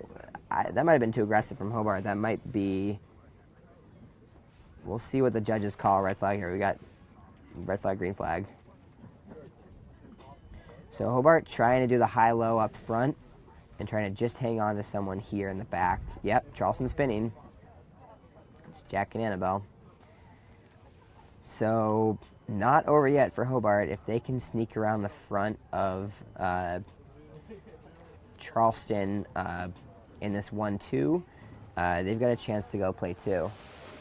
Sorry, I'm leaving you hanging here a little bit, Johnny. I am making my absolute best attempt at math to see what ends up happening. For the most part, everybody only has 2 races left. 1 race after this set. And I'm trying to hash out what some of the opportunities are. Charleston just hanging on to this. And I think we haven't talked about it since the start of the round of 8, but Charleston had 8 losses, but they've really sailed themselves to only 6 losses. They're taking that 2-race penalty, which they would probably like to have back right about now because they'd be sitting pretty cleanly in a 4th place spot and in a position to maybe still win the regatta. Right now, they can't win. They no longer have a shot to make the three-peat happen with the last 2 years. So they're just hoping to stay alive with this race to give themselves a shot at the Final Four. Here we go into a 1-2-6 combination.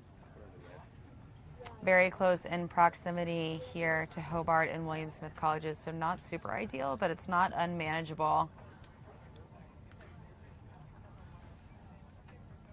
Yeah, so Charleston doing a good job, still sneaking around in the 1-2. They're kind of giving up to the inside here. That was. I'm surprised boat 1 didn't round second there, and serve as clear out. So 3 just barely hanging on. Orange and black.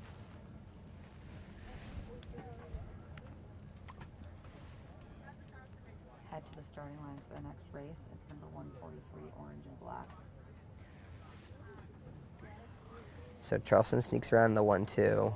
So but I know that it's a little bit close. And it's tight.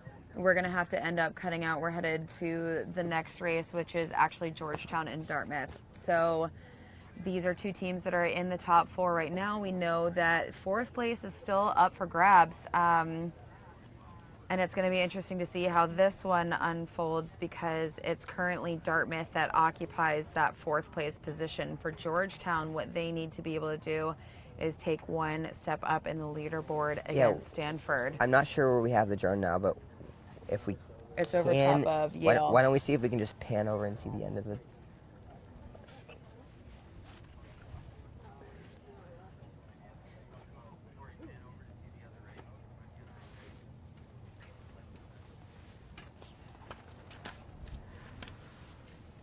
So we've got... We're going to get them back on screen while we wait for... So we've got Georgetown and Dartmouth in their pre-start. Right, and then we have Charleston and Hobart we've kind of got, the Charleston-Hobart race bit. kind of just in the back of the frame so we can kind of see what happens at the end of that race.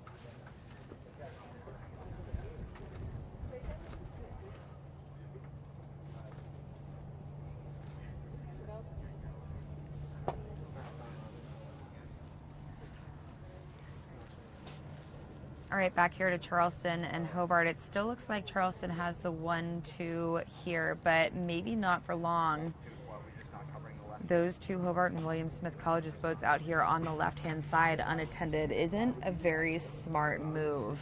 Yeah, I think they on their probably behalf. had to make a calculated decision of, you know, they were 2 boats with a deep 6. They had to decide who they can cover, where they could cover, and they're probably deciding, hey, we're just going to fleet race to the right.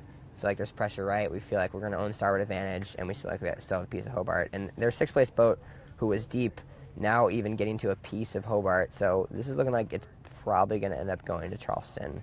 Not fully over, but yeah, we've got them coming across in what looks like a righty, probably approaching finish. This looks like this is going to wrap it up for Charleston in this one, in a 1-2 over Hobart.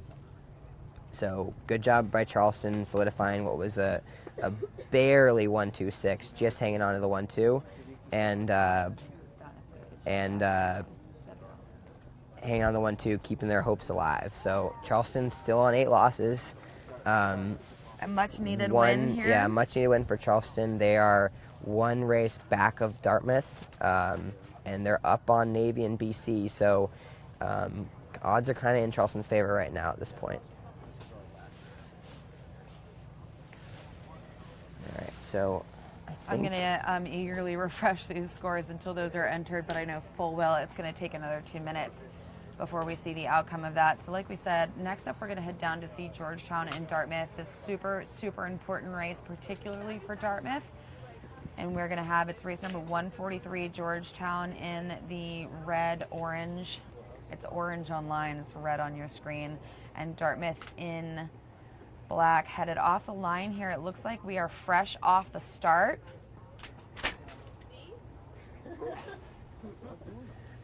So with this race, if Dartmouth is, let's see here on the score. So yeah, so if Dartmouth winds up losing this race, they'll be tied with Charleston. I think we have a potential, 4-way tie for 4th place scenario because.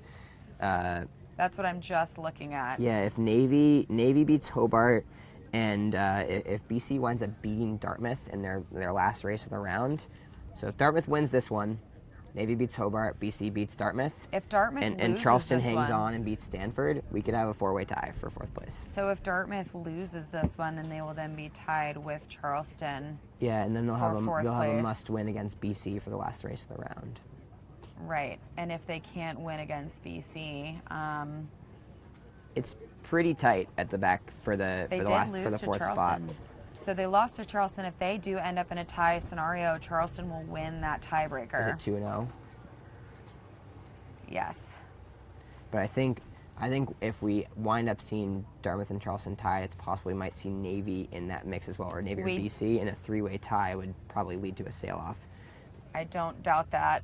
So either way, we have 4, regardless of how this turns out, we have 4 teams in contention for the 4th place. Yeah, and this, so just sort of back to this race and where this sort of lays those implications is we've got with Dartmouth in black and Georgetown in red, it looks like slight advantage to Georgetown right now. They seem to have both of the pairs on the right side of the race course, and they're kind of hanging on to the left pair, so it's looking like Georgetown might sneak into a 1-2 here, maybe just barely.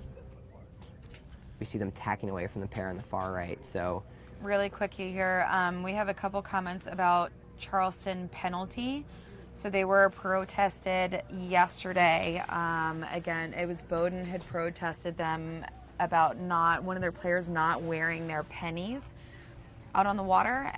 Originally, I guess it was ruled in Charleston's favor. That case was reopened this morning before racing. Yeah, and then they lost at that time, filed for a redress, and unfortunately the redress was not granted to them. So that is sort of the procession of that. And the outcome of the second ruling this morning is that 2 wins were taken away from their score and then added as losses. Yep. So that's why Charleston it started. is having to fight. It started as a protest from Bowdoin to Charleston, but it wound up just being an administrative penalty. It's the same penalty that happens if you don't show up with your pennies to a fleet race regatta, or if you don't enter your RP forms as a team. In fleet racing, you lose 20 points per division. In team racing, it's just a blanket, you lose 2 races from your score from that day's racing. Whether you sailed only 2 races on the day or you sailed 10 races on the day, that's the penalty. So it's a really unfortunate penalty to have for them, but it was totally avoidable on their behalf. And you know, you hate to see that have major late regatta implications, but you know, Charleston as a team could have done a better job of avoiding that. So I'm sure they're kicking themselves over that. But just back to this race, we've got a 1-2, and Georgetown. it looks like we snuck into 3 here. So just sort of a weak top of the Wimmer mark there. Wimmer mark rounding. Dartmouth getting a little weak. Georgetown looking like they were going to have a 1-2, but it was maybe going to be a close chase. And then getting stalled out at the top mark, gave up 3rd to Georgetown. Georgetown now 1-2-4, got a bit of a gap, and they've got, you know, are making this tough for Dartmouth to be able to chase back down.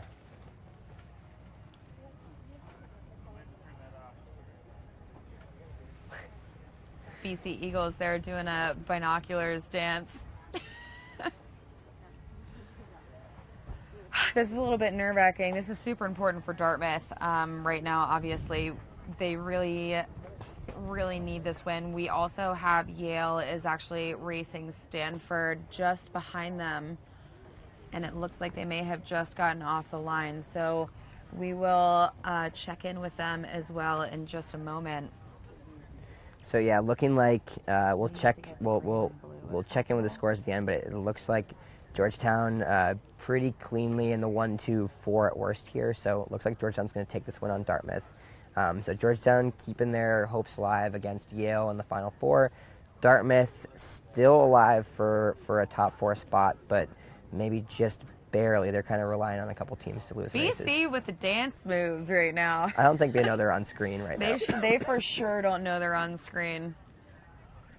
We're actually going to take a quick look at the Yale-Stanford race. They just got off the line, so they are in progress up leg number 1. And then we'll try to keep up with both as they're going on, just because both of these races are so significant.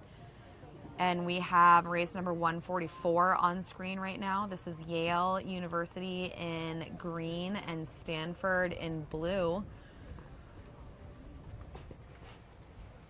It looks like we have a Stanford team member free up at the top of your screen. One just tacked out from being in a pass back scenario with Yale. Yeah, Even so we have 1 pair down at the bottom, and we have 2 pairs up at the top. It's hard to tell at this point in the race who has the lead. Maybe slight advantage Stanford here in blue, but they're all 3 pairs are kind of 50-50 ties right now. So it's going to kind of come down to who has the better exchanges in the middle of the course here, and who can kind of get across and sort of make a play happen. Yeah, and it seems which side makes it up to this mark first as well. So we have marks 1 and 2 in frame here. Yeah, definitely now actually looking like a pretty strong advantage for Stanford. They broke away from that pair on the right. They're still ahead. Their pair in the middle is still hanging on to that piece. So looking like it's probably going to be a 1-2 on those 2 boats on the right with Stanford.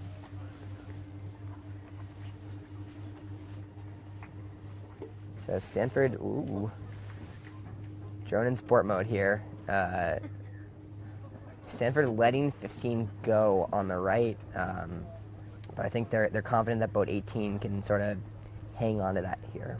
So I think that we're going to end up seeing them around in maybe a 1-2 or a 1-3. A 1-2 or 1-3. Looks like it's actually going to be, so depending on if that's a foul on the left or if Stanford gets rolled, it looks like it's going to be a 1-2-6. So I think Stanford going to do a good job here of slowing, making sure that 15 can't get to 17. So looking like Stanford's going to round in a 1-2, but with a close 3-4-5 chase, you know, we've seen that get broken up a few times today. So Yale spinning on the left, so that was a foul. That left turned out it was a foul. They wind up rolling over the top of Stanford, but turns out they fouled. So Yale in a 3-4-6, so they're basically going to have to rely on these 2 boats to get sort of a 2v1 chase on this second place boat here. So we're probably going to see Yale go high-low here. Try and bait Stanford's boat high.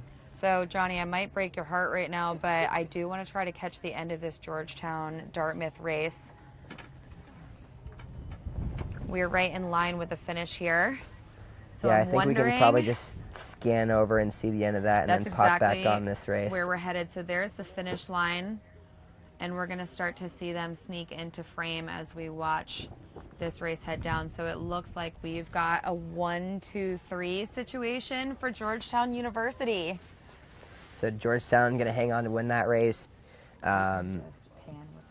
Dartmouth out the back. They are not out of the Final Four, but this makes their job all the more tougher. All the more tough, I should say.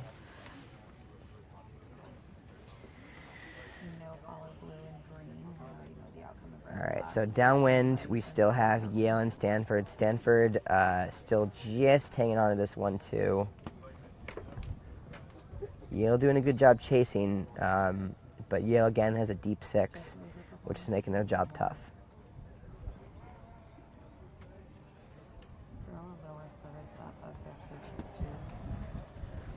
All right, so that's going to be a 1-2-3 or maybe a 1-2. It looks like a confirmed 1-2-3 win for Georgetown on that one. So I'm going to keep an eye on the overall results and see what happens. But as far as the way that this race against Yale and Stanford pans out, a lot of its significance is also going to rely on so I think this Yale and Stanford race, we already know both these teams are locked into the Final Four, so this doesn't really change who's going to end up in the 4, but this changes who has a shot to win come the end of the Final Four. So if Stanford holds on and wins this race, they take another loss, put another loss on for Yale, so Yale would end up at 18-3. Stanford would be 17-4. So Yale that much closer to Stanford and Georgetown, who we now know that those 3 are the only teams that have a shot of taking the win. Stanford, looks like they got broken up a little bit, but might just, with that last left there, just hang on to a 1-2. And 15 has room and is holding 15. Both those boats. That's smart. And we've got a foul on behalf of, that is such a simple mistake. It was almost like they were looking right at him and they decided to jibe. Yeah, but what just sort of happened there was boat 16, that was really smart by boat 16. They got caught into a double pin. But they wound up forcing the foul, which instead of being double pinned, wound up letting their teammate get around the front and still work on, not be one deep 1-5-6, but instead round in the 4. And all they had to do was a quick 360. So that was sort of a weird scenario where fouling actually helped them there. But big mistake by getting caught outside, but they're still in it. So 1-4-6, and the 6 is right back in this race. So unless Yale can make this pass back happen quick, we're going to see this go, 18's pretty locked on here, so I don't see Stanford losing this just yet. And this is a scenario where we've got a 1-4-5 with a close gap for Stanford. I think we could very well see this shift to a play 2 pretty quickly. So we're either going to see 18 go aggressive slow on 15, or we're going to see 17 come down as the 2-3 for Yale split, and maybe try and make a play 2 happen.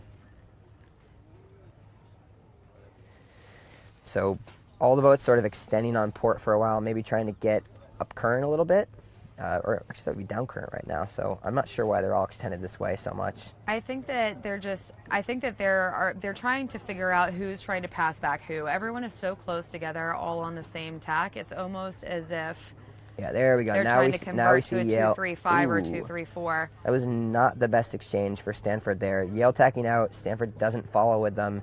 Now Stanford barely has a left here on 15. So we are getting down to the wire here. We are halfway to the finish in race number 144, Yale versus Stanford in the 2019 College Sailing LaserPerformance Team Race National Championship. There is not much left to go for us to decide the Final Four. We do have a confirmed 1. We do have a confirmed 2 at this moment. We do have a confirmed 3, and right now we are just fighting to see who is going to end up in that Final Four. 4th place is still up for grabs. Yeah, that was, though, just back to this race, that was a big mistake by boat 18 not locking on 15. Now no one really has control of boat 15 for Yale. And basically now we're going to see the two competing passbacks happen. So 16 just trying to hold on for dear life, but they're losing it quickly. So now 17 needs to make a passback happen with 18. Though they might be overlay. They might be just barely hanging on. So if 16 can hold on to this here, and if they're overlay and they can pinch up to 15, then this is going to be a win for Stanford. But if 15 can roll over the top, then Yale has a good shot at making this a play too. So basically it comes down to these two pairs in the far right of the race course, just off screen on the left, as to who rolls over the top or who hangs on there.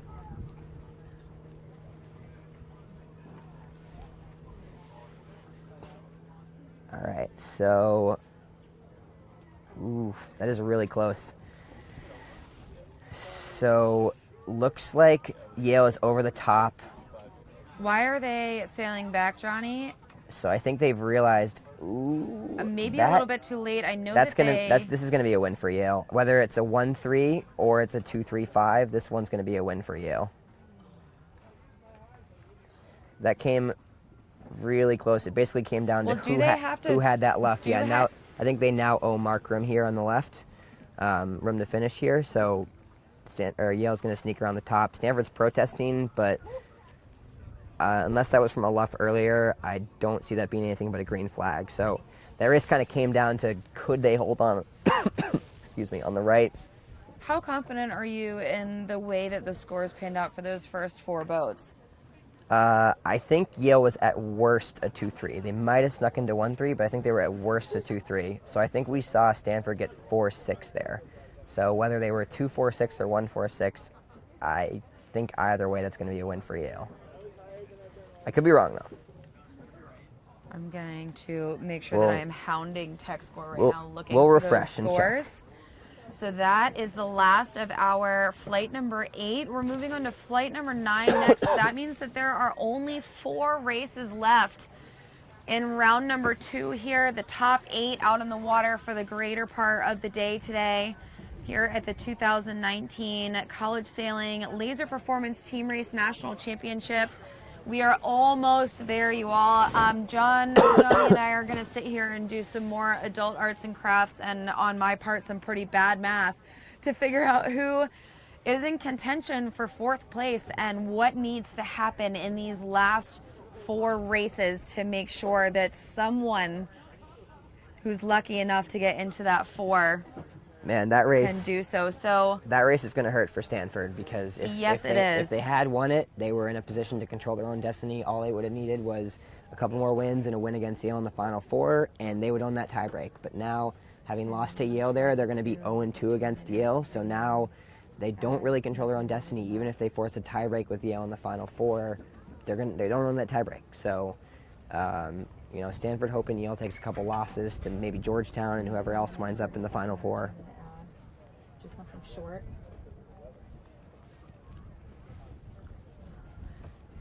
So still no update on those scores yet. We will actually get to that in just a minute. We have one team on their way out to the race course, or one set on their way out to the race course, and 2 headed in for rotation. So as soon as those are updated, we're going to bring you not only the overall results, but again, we're going to do some pencil math and figure out who has what chance to get into that Final Four. Again, Yale is confirmed into the Final Four. We do know that Georgetown is also into the Final Four, and so is Stanford at this point, but we do not know between Charleston, Dartmouth, Navy, and BC, who are all up racing next, what is going to happen. So I guess we better get to work. I'll tell you what, math takes me forever, so I'm going to need a little bit of help from my co-commentator here. And it's close because before those results went in, we have Charleston in tie with Dartmouth 13-8. Navy and BC are also tied 12-9. So with the races coming up, Johnny, we got to hash that out. All of them have very important races left. Yeah, and just to confirm before we break, Yale did wind up winning that race in a 2-3-5 over Stanford. So a win for Yale gets them a little bit more cushion going into the Final Four. Stanford now, they got to put the pressure on, and they got to hope Yale loses a couple races if Stanford wants to win this thing. So yeah, we're going to keep looking at what these races mean for the last 4 teams. When you pull up those Okay. overall scores. All right, so we are going to dial away for just 1 second. We are going to confirm that math, so hang tight and we will be back to you in just a minute.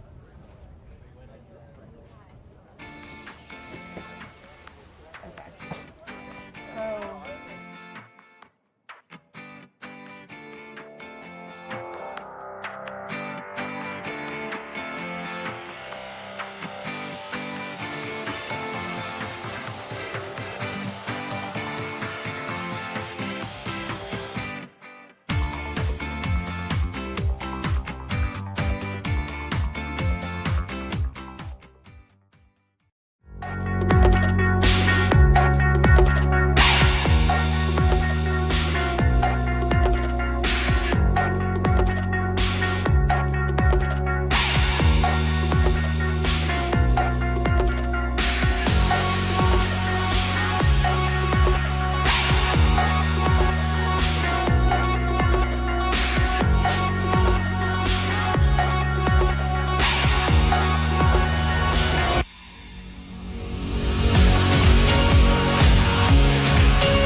It's also important to have this list.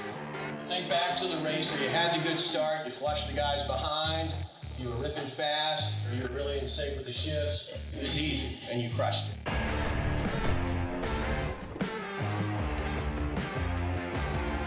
Nobody else is doing it. Well, I'm going to back out, I'm going to come up the other side, I'm going to go around the back of that boat to the other side of me, and I'll come back in again.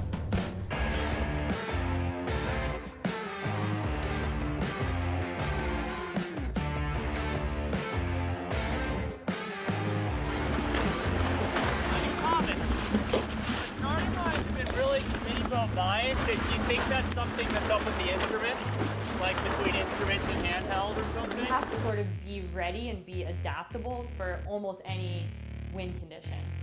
We're in a really big right phase right now. Wind's at 340. The wind average has been around 320, so I set it for that. Copy that.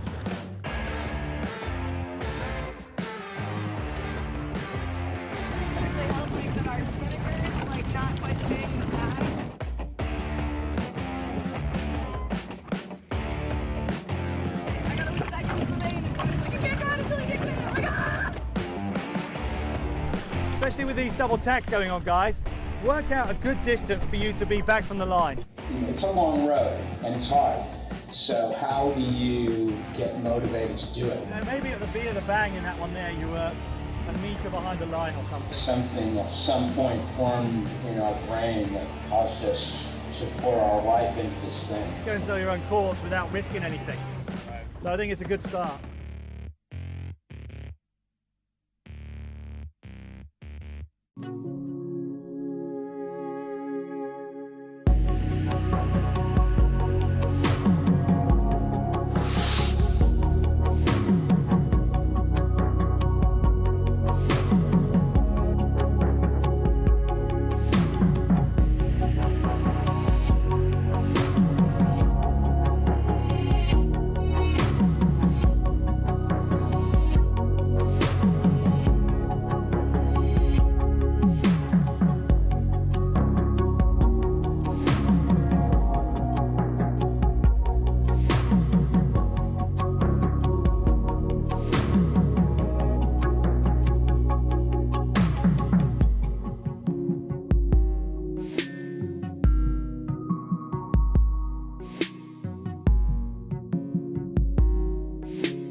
It's physically incredibly demanding, and it's also very long.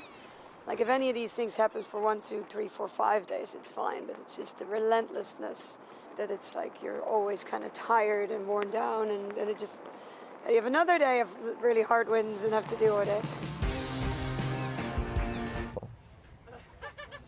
Okay, welcome back for the final 4 races of the 2019 College Sailing Laser Performance Team Race National Championship Round 2 qualifier. We are wrapping up the top 8, working on qualifications for the top 4, Round 3. We're out on the water right now. Our 3 of 4 races are in progress or down at the starting line, the first of which is Hobart and William Smith against the Naval Academy. Dartmouth is going to sail against Boston. Stanford is going to sail against Charleston. And lastly, we'll have Yale and Georgetown. As we were working out all of the details of what the different wins and losses of this race means,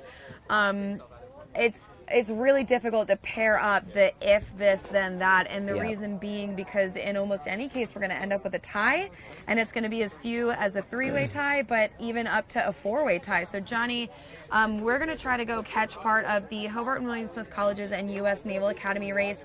Tell us what the implication of either of those wins will do moving on. Yeah, so these next 4 races, these next 3 races first have implications on who's going to end up taking that 4th spot.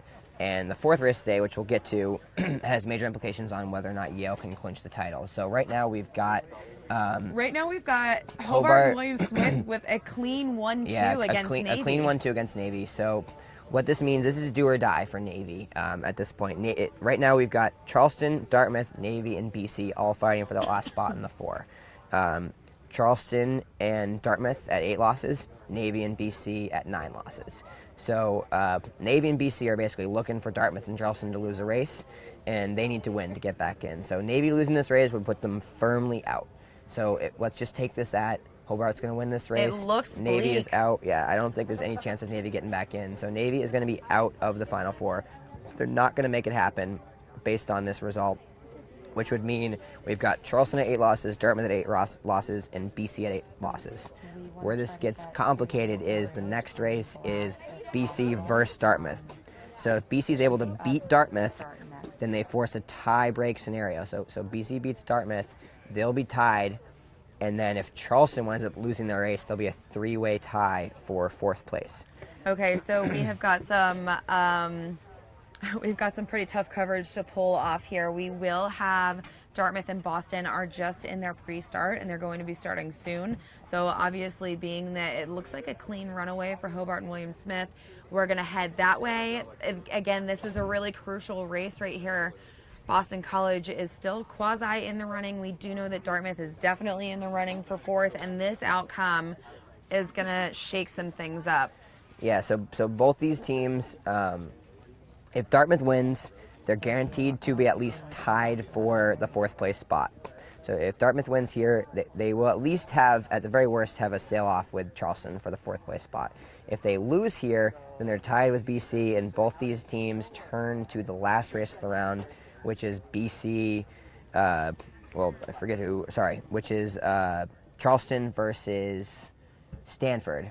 And if Charleston loses that race, then we wind up having a 3-way tie, or if Charleston sneaks in the win, then they take the 4th place spot. So we could still see any combination of a 3-way tie or Charleston, Dartmouth, or BC making it in. At this point, BC's only hope of making it in is for Charleston to lose. So BC's looking at a 3-way tie at best to get in.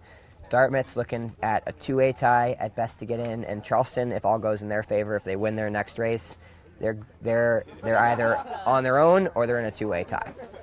So off the line with Dartmouth in orange in 7, 8, 9, BC in black 10, 11, 12. Looking like early advantage Dartmouth here. Looking like BC's got a boat pretty far left and maybe in the 5, and then they've got another boat that's probably in the 6 here. They've got a boat bottom right who we'll see kind of how they come back. Top of the screen, bottom right of the race course. So this is not a bad setup for Dartmouth. We know that they needed a race win. It seems like they came off the start pretty smoothly. They do look calm, cool, and collected. The start was, pretty close together. It wasn't abundantly clear right off the start that they were necessarily winning pairs.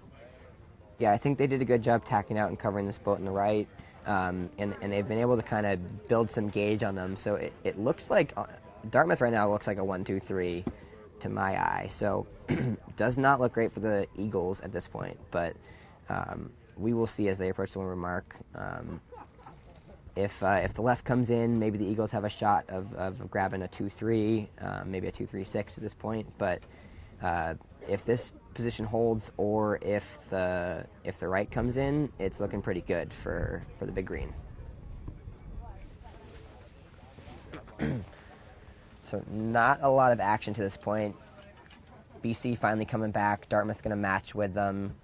Still has a weak control of this pair as of now. So I think just sort of eyes on when these fleets, we've got these 2 boats on the right, the 4 boats on the left, when they all converge, is Dartmouth still going to be ahead of all 3 pairs? And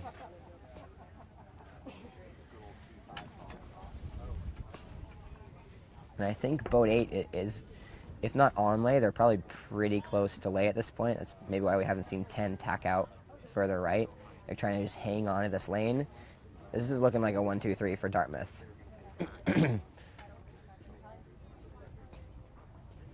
Dartmouth extending from BC on all 3 pairs right now.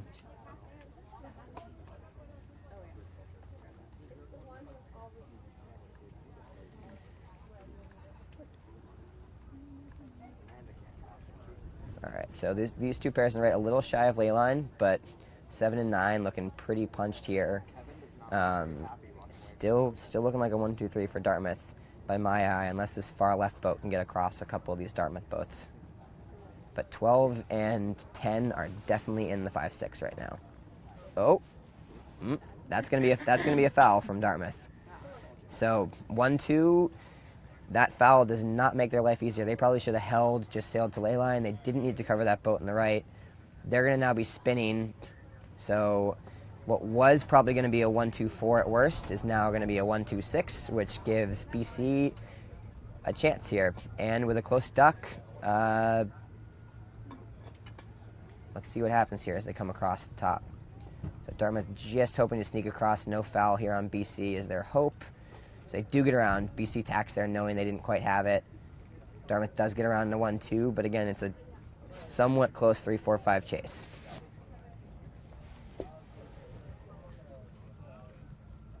I have some news. And it's not great for one particular team.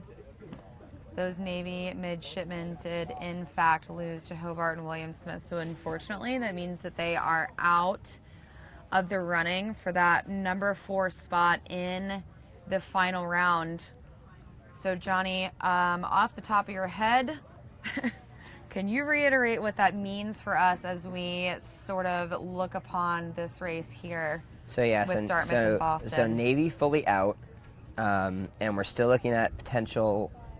We could see Charleston advance on their own. We could see them tie with Dartmouth, or we could see a 3-way tie with Charleston, Dartmouth, and BC. So Charleston's in a pretty good spot where right now it looks like at worst they're going to be in a tiebreak with 1 or 2 teams. At best, they're going to sail through on their own. So right now, Dartmouth winning this race, which would put Dartmouth and Charleston in a tie. If Dartmouth, as long as Charleston wins their final race. So, and that's actually coming up next. We're going to know pretty immediately here.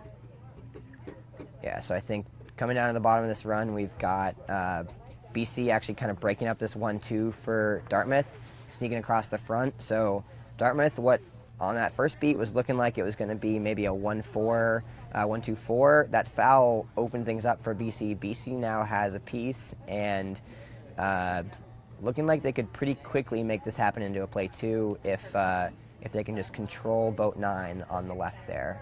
Sorry, boat 7 on the inside. And we should have a quick turnaround for racing. And that'll be last race. So BC sort of just hanging on between this 1-3 right now. They almost have a piece of the 1, but they don't have strong control over the 3. So they're sort of caught between do they jibe at the 3, right, and do they try and luff them there and try and make the play 2 happen, or do they push for the 1? But my inclination would say you jibe, you try and make that play 2 happen because you're almost there. So still a winning combo for Dartmouth, but just barely. So it's maybe a 1-3-5 for Dartmouth right now. And maybe a a little 1-4-5 mark trap action going on. We're going to see boat number 7. The goal here is for boat number 7 to make it in, and they unfortunately Dartmouth did not hang on to boat number 10 with that overlap, allowing 10 to dial back towards the mark and shut 7 out completely, and it totally backfired. All they needed was to hold on just a little bit longer. And now we have contact against boat 12. We will see them. I think they're already spinning for the for hitting the mark, so I'm not sure they had contact. I think they actually maybe it looks like boat number 12 is going to be spinning. 7 has to spin there. I could have sworn they hit the mark there. So as it stands right now, Dartmouth hanging on to the 1-4-5. Nope, there we go. Fifth place boat spinning. A 1-4-6. So now the entire fleet is once again playing back. This is one of the things that we saw a few races ago and we haven't really seen since. Trying to taking care of business immediately. So they're just about to round mark number 4 and head up to the finish. And all 4 of those boats are in slow mode right now. That's a good thing for Dartmouth. Obviously, it gives them a chance to get the 6 up and on pace. But Dartmouth BC, getting pinned there, that was trouble. So Dartmouth just got pinned. They let boat 12 from BC tack out. As long as boat 12 can sail fast, which they're kind of giving themselves this in a weak spot to the left, but BC, as long as they can control both Dartmouth boats in an okay spot. Actually, this is kind of starting to devolve for BC here. Dartmouth getting out the front here to the right, and they're not in control. They're not being controlled on the left. All right, so Johnny, here we have obviously splitting into a pass back scenario here. If it were you, would you deal with a pass back here, or would you give up that pair and go try to get a grip on so the other two? if you're Dartmouth, you have to just get this done. You You're have to here. pass back. You're here. You have to at least get your teammate bow out before you can go back, because otherwise you haven't done anything in the one, and it's going to take you so much longer to get across the course and make anything happen there. You got to just kind of hope this happens, get your teammate out the front, and then maybe go back and help balance where necessary on the left. So 9 is going to wait until they make this happen, but they want to make sure they come back in time to have the 1. So I think Dartmouth is kind of hoping that this right holds and they can hang on to a weak play 1 here. It actually looks like we are going to see Dartmouth cross. Yeah, I think 8 has this here, so I think we're looking at a 1-2 for Dartmouth right now. It does look that way. We have to be getting close to at least halfway, maybe even. Okay, so there's the finish. Both Dartmouth boats are headed into the finish. It does look like a 1-2. Maybe a slight chance something can happen. Yeah, it's basically all down. It's all down to this left pair. Do they come across with anything? It doesn't look like they do. So BC had that locked up. It wasn't totally stable, but they had control, and they screwed up by letting the boat tack out to the left and letting one of the Dartmouth boats bow out, and that sort of quickly became a 1-2 for Dartmouth. So Dartmouth going to come back, probably defend on this boat from the left. One last tack back, maybe.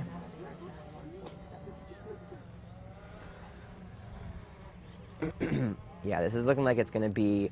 So Dartmouth with a 1-2. They are making it across BC. It does look like they're going a little bit high and slow. Come on, almost 9. as if they were trying to sneak above if it came to a tack duck or a cross duck situation, and also to slow up in the event that they needed to play back. So Dartmouth going to cross in a 1-2. It's going to be a 1-2-6. But a Dartmouth win there ensures that they are at least in a tiebreak for the Final Four. BC now, with that loss, officially out. So now everyone's sights turns to Charleston versus Stanford. Yes, and that's where we're headed next. So reiterate for me, Dartmouth just won that race. BC, that's it for them, right? They are officially done. BC's out. So now that we've got Dartmouth is in and tied right now for a 4th place spot. If Charleston is able to win this race, it goes down to a tiebreak between Charleston and Dartmouth, which I believe they're 1-1 to this point. So that would be a sail-off, which they would presumably do at the start of tomorrow. If Charleston loses this race, then Dartmouth just is cleanly through in 4th. So Charleston needs to win to stay alive. Right now it looks like they're in a pretty clean 1-2, maybe 1-2-4. They're going to be finishing this race right as the last one gets to the starting line, or maybe just before, so we will just pan directly from the finish down there. So yeah, I think right now we see Charleston in a 1-2, looks like maybe 1-2-4, 1-2-5 against Stanford. So if they hang on to this, Charleston would force a tiebreak with Dartmouth for that last spot, for that 4th place spot into the Final Four. And this is just to set the scene a little bit more. This is the second to last race in round 2 here. This is Charleston's last attempt at creating a scenario where they are tied and maybe go into a sail-off against Dartmouth. Johnny is double checking here to make sure that we don't have a clean tiebreaker. Yeah, so they're tied at 1-1, which means if Charleston does win this race, they hang on, they sail probably first thing tomorrow morning to tiebreak, a single race sail-off to determine the spot into the Final Four. And if they lose, then that's it. It's over to Dartmouth. If they lose, that's it. It's over to Dartmouth. But right now, we're basically at a point where none of these teams can win. They might be able to sneak into a spot at the podium, but they've sailed their way. You know, this is basically for who comes up into 4th place. But it's the last race of the round that we're kind of looking at. Race 148 against Yale and Georgetown. Now with that last minute loss between Stanford and Yale hanging on in that race, Yale is now in a position where if they beat Georgetown in this race, they clinch nationals. And that will be it. Yeah. So right now we are looking at 2 things on camera. One, Charleston is fighting for the right to party in a sail-off tomorrow morning, and we all around here are hoping that that is the case, because it just makes it a little bit more exciting. And then if they end up not winning this race, obviously it's the converse of that. They will not make it, and Dartmouth has it. And we do know that Yale going into this, so long as they win, that is literally it, and our national championship title is decided today. Yep. And tomorrow we are going to be sailing up for second place at that point. If Georgetown ends up losing this race, second place is up for grabs with Stanford and maybe even whoever ends up in fourth. So a lot of exciting things coming up in these next two. Yeah, so if Charleston does hang on to win this race, their hopes at the they lock themselves into a sail-off for the Final Four, and they and Dartmouth would both still be in a spot to at least finish third. If they could win out in the Final Four, they still have a shot at finishing third and potentially even second, though chances are kind of slim of that. So yeah, with this race looking like it's going to go to Charleston, it looks like we're going to see a sail-off between those two teams in the morning, and then eyes will shift to the race coming down to the start line between Yale and Georgetown for potentially Yale clinching, or Georgetown closing the gap even further and having a chance to take down Yale going into the Final Four. So here we are. What are we looking at as we move into the finish? Yeah, so Charleston's let a boat get pretty far right, and they're not really covering anyone, so basically comes down to whether that Charleston boat will cross cleanly from the right. They've let this fleet get really spread out. They've let a Stanford boat get left, and they've sent their boat far right. No one's being covered right now, so it's basically just a fleet race as to which side comes in between those two boats. So 18 coming back. Looks like they're going to come across. Looks like the most trouble here is that if we have that center course Charleston boat, can they make it across if they were to tack this green? I think it's number 13 down at the bottom of the screen. If they do cross, then it's a 1-2 headed into the finish, and that'll be a win for them. Yeah, 13 is the only chance here for Stanford to come back in this race. And there's our finish line and frame. I don't know, Johnny. Looks like Charleston's got this one. It does look like Charleston is about to cross in a 1-2, and that everybody is going to send us into a sail-off against Dartmouth for the first thing tomorrow morning. We are almost there. Yeah, Charleston going to hold on to win. And there we go. That'll keep them tied at 14 and 8 apiece. So both those teams sitting at 1-1 against each other means they're definitely going to sail off. We assume first thing tomorrow morning, since we're about 10 minutes from sunset here. So now it's just down to the last race between Yale and Georgetown. Yale given an opportunity to clinch, Georgetown given an opportunity to keep the fight alive. All right. And it's not. This is a big swing. So if Yale wins, they win the regatta. But if they lose, the regatta is very much up for grabs between them and Georgetown. All right, so here we go.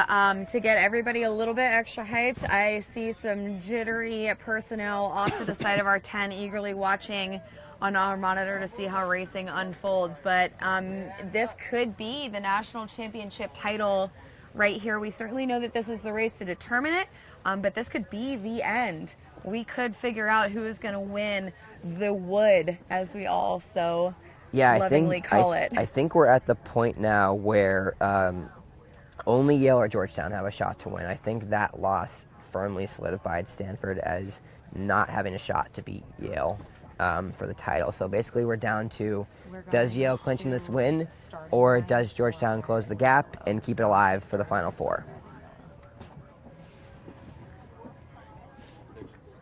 They have just now reached that starting line down there. I am on the edge of my seat, Johnny, and we do have a whole bunch of... We have about half the Yale contingent here watching closely. Yes, breathing down my neck. They can see it happen on the monitor. They can see it. They actually, for most of the day, their tent has been set up just to the left of our media tent here. So you see us, we are in the U.S. sailing tent here, and there is Yale taking a step away just for a brief moment. They've been hovering here all afternoon, and I'm sure that if we got a drone back here near the end of this final race of the 2019 College Sailing LaserPerformance Team Race National Championship, if we got a drone back here to see it, we're going to see most of their shore team here checking out our tent and our monitor, because we have the best view in the house right aside from you all at home. So we're drone pilot, good land. we're down at the starting line. We don't see anything in sequence quite yet. There is no pre-race flirting going on just yet, so I imagine that will be starting up soon.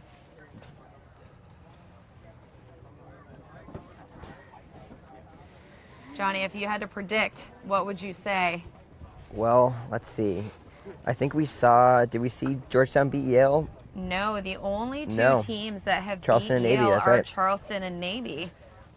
And that is only one loss in round one when all 16 teams were competing, and one loss in round two so far. Do they have it? Do they have it in them? Everyone, we have been racing since 10 o'clock this morning, which is... going on 10 hours here. 10 hours. Simple. I can't, if it's over 10, I need a calculator. I'm going to stick to communications and maybe keep away from math. But this is it. We have been doing almost 10 hours of racing. By the time they are complete with racing, we will have been closer to 10 and a half. And by the time they hit this dock, that's 11 hours out on the water today. And they will be racing tomorrow regardless of their championship title. There are teams that need to be continuing to add wins and losses to their scoreboard as we move on to decide second, third, and fourth place. Yeah, I think regardless of this result, I think the entire podium is still up for grabs. It is. You know, second and third are still up for grabs, even if Yale winds up clinching here. So lots of racing to be had tomorrow, even if Yale does clinch. But yeah, just to this race with Yale and Georgetown, I think, so we saw in the first round, I think Yale won the race in a 1-2-3 over Georgetown. It probably was just a blow it off the line. I would say I don't have the records of how the two teams faced off, but just from my recollection, I feel like Yale's had a slight edge all season over Georgetown. But I think both teams have definitely taken wins off one another, and certainly these are the two teams that, for the majority of the season, have been at the top of each of their own regattas, have been fighting for the win at the regattas they competed against together, and I think that most of college sailing has had sort of ranked in the 1-2 spot. So I think it's appropriate that we see Yale sailing for the potential win here, and Georgetown being the team that can potentially hold that away from them. Those are our beautiful sunset cruises that you can charter and buy tickets for, crossing in front of us as we have our own sunset cruise of sorts. And it looks like we are actually in pre-start now. Again, we have the Yale Bulldogs in red, and we've got Georgetown here in yellow very early on in this starting sequence. So we expect a few more minutes before everyone piles up on the line and we get underway. Yeah, we're probably under 2 minutes here somewhere.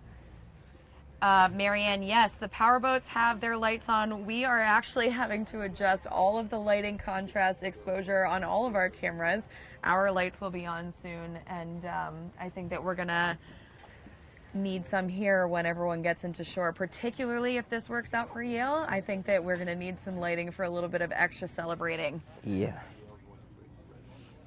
All right, so we're probably coming into the last maybe minute 30-ish here, minute in the start.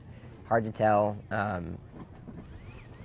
Newport is known for its sunsets. I'm so glad that everyone could be here with us to witness it.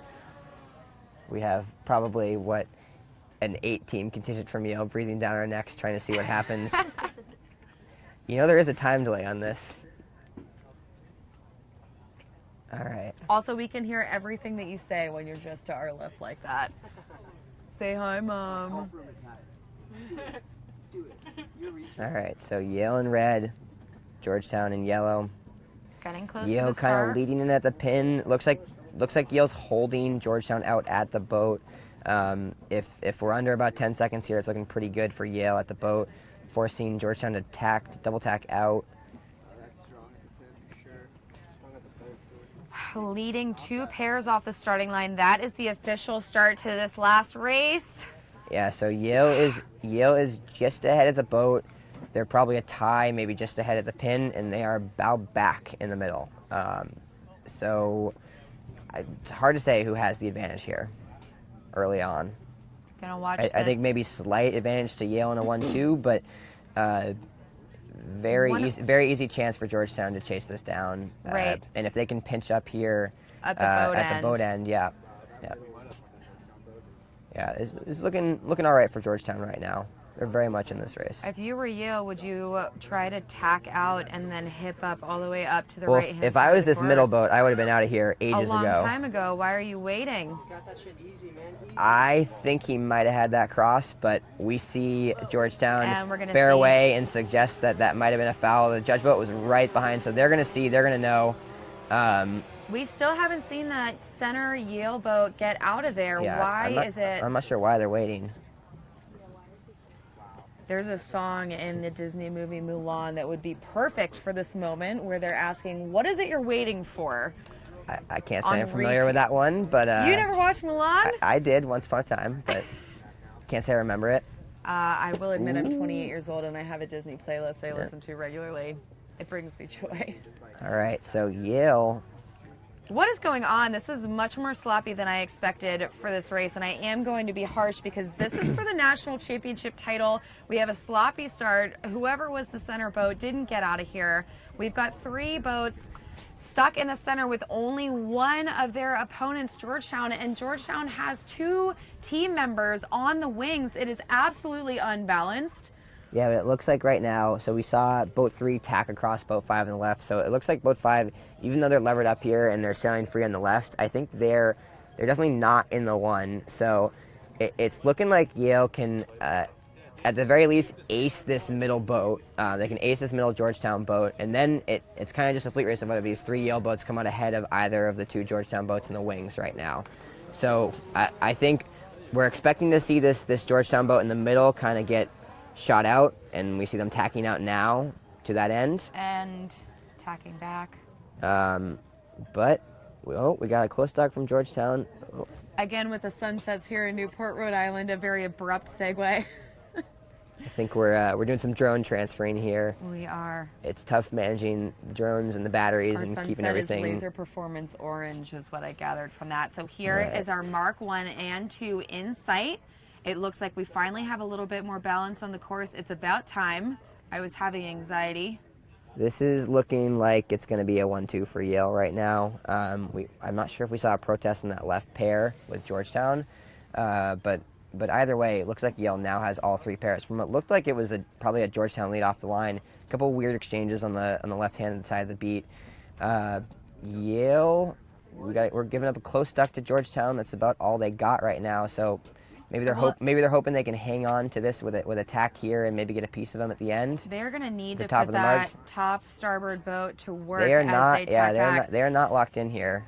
I don't understand how you go from highly unbalanced to by chance happily balanced and back to being unbalanced around this mark. Fortunately, they do have a 2 around. Ooh, awkward rounding for that Georgetown boat. They wind up double tacking and stalling head to wind. So 1-2-4 for Yale, and the 3 is close, but there's not that much they can do on their own. So they're relying on their teammates to get back in this race, and they're just hoping they can do something to bring this boat high and maybe slow the race down in the front. Ooh, jibing away. That's a little surprising for me from Yale. So Georgetown Clearing themselves kind of getting a piece of them here. So basically what Georgetown's hoping is going to happen is this front boat is going to hang on to a very weak hold of this front right Yale boat, and they're kind of just hoping that their 2 teammates in the back can manage to double team and chase the 3rd Yale boat. But if the first place Yale boat gets involved here and just gives any sort of luff, Georgetown's hopes of this are pretty much over. So I'm not sure what that first place Yale boat is waiting for. I think they're just letting to see things play out. Maybe they're going to wait for it to happen at the bottom. But Yale punched on the outside. Georgetown may be preventing the jibe, but definitely can't get to them. So if they can play this out and have this inside Yale boat maybe reach up to them at the last second, give a little luff on Georgetown, we'll probably see Yale get around in a 1-2-4, maybe at worst at this point. This is the first attempt at balancing downwind that we've seen, and it is already after we can tell that this Yale and Georgetown pair on the right-hand side of the course is teeing up for what might end up being a 1-2. They're trying to go for an early cross here. It looks like they have it. Okay, so they do still have the 1-2. Yeah. Sean and Grace Ann? Yeah, so Sean and Grace Ann get across the bow of, looks like Will Logue and Caroline there, putting them one step closer to clinching this regatta.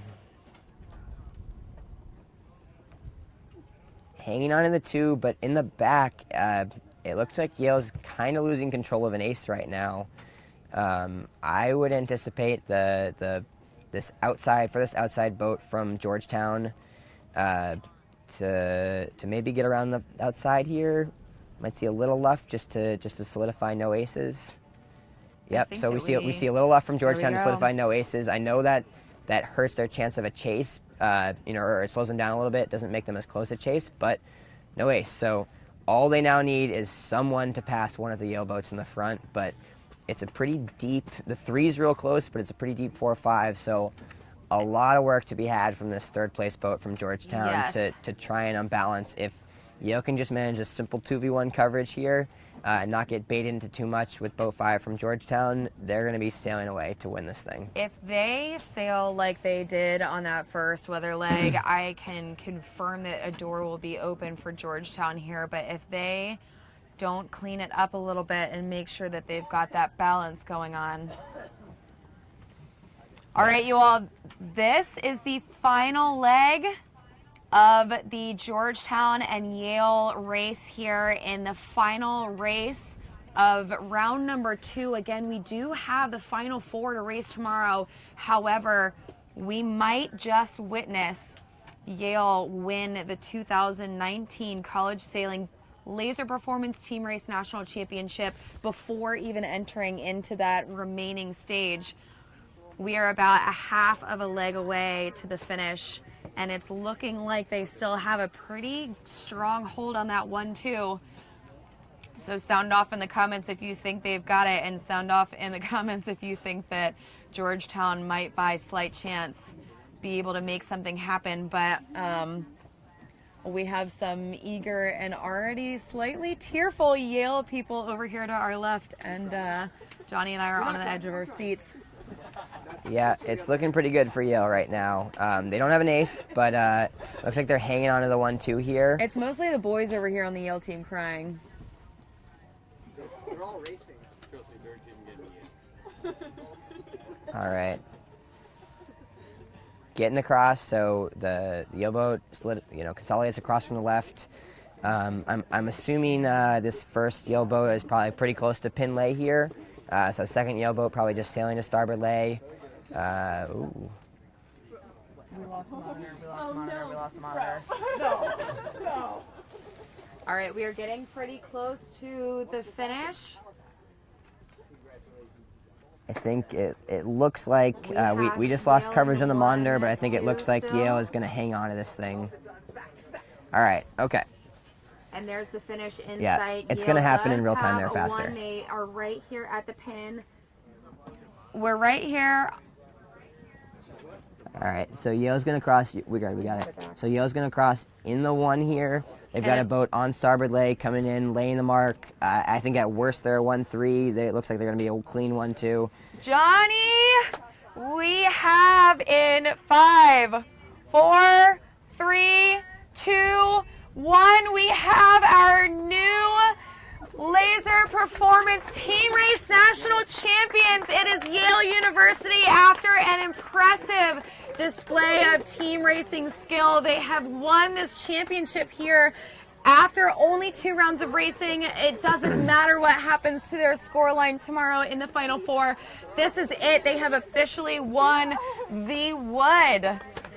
That's it. This is our championship title here. Now, I do know that with this loss by Georgetown, we have 2nd place and 3rd place up for grabs. So we do still have a lot of racing done tomorrow. I also know we just witnessed Charleston win their race, and they will sail off against Dartmouth for the opportunity to make it in to that final 4. But I cannot believe it. Yale has just won it. Yeah, it's an impressive show.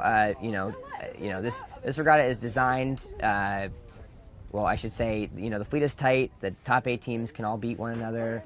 The anticipation of the format of this regatta is basically designed for the racing to come down to the final 4 and to come down to potentially the last race of the final 4. So the fact that Yale has done this, and this is not the first time they've done this, No, to have it fully clinched before they even go into the Final Four. Not just they have to win a race in the Final Four or they get to watch someone lose. They're done. They could just not show up tomorrow. They could put whoever they want in tomorrow. Of course, they're going to show up and sail their best team and try and make it a clean spirit, of try course. and make it a clean win. With the next race to the Final Four, but they have locked it up, which just shows the dominance they have put on this regatta, and it's impressive. This is a really good Yale team. Yeah, so to note, you had just spoken about the skill that is present here at this Nationals. With 16 teams present and racing in round one, we didn't know who was going to make the top 8 until it was almost over for round one. And moving into that top 8, we were on the edge of our seat trying to figure out exactly who was going to get to come in. The only people who did have a commanding performance, again, like you said, was Yale. The only team that took a chip out of them in round number 1 was Charleston. And then again in round number 2 was Navy.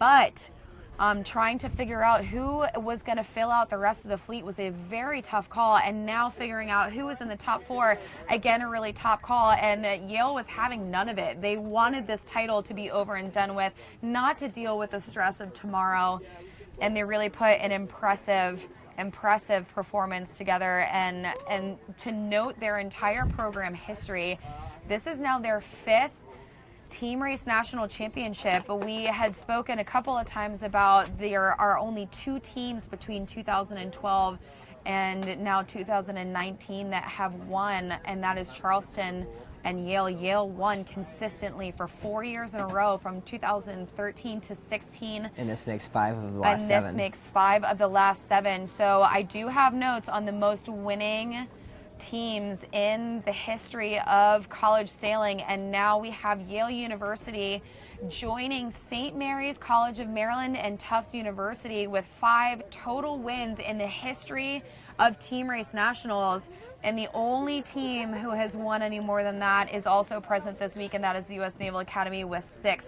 So they have made history today for a number of reasons with an incredible performance. Yeah, and I think, looking at those teams, a lot of those Navy wins came, in the 90s and 80s. A lot of those Tufts wins came in the 90s. I think a couple of those St. Mary's wins came back. So certainly Yale being the most dominant team of this last decade, winning 5 of the last 7, and probably the most dominant team of the 2000s, since the new, since sort of team racing has evolved and we shifted to the digital end. That's a pretty dominant performance. Winning this one in convincing fashion by the round of 8 and making it their 5th of 7. We talked about earlier in the round of 8 how you tend to see the same teams coming back into the round of 8 and the same teams year after year in this event, and Yale proving that point with a win here, saying, once you've won this event, you sort of build something around your program, and you build a history around yourself, and you build sort of an institutional knowledge that lets you keep coming back year after year and keep fighting for the title. So congrats to Yale. All right, Johnny, I just found out they are actually docking here at Fort Adams, so we are going to follow them in to greet their team. I'm sure that we have one major celebration headed our way. So if we could pull up the overall results and take a look at some of that also and frame up a little bit of what we got going in tomorrow. We do have, here is our team headed into shore to be received. Johnny has to go. Can someone else come in the booth or someone get me a Yale person? I think they probably want to. Hey, Bill or Zach, do either of you guys want to come on and chat? I've got Bill and Zach over here just to my left. I think they want to meet their team as they come in. Hey, Bill or Zach, do either of you guys want to come talk as they come in? Okay. I gotta hop out.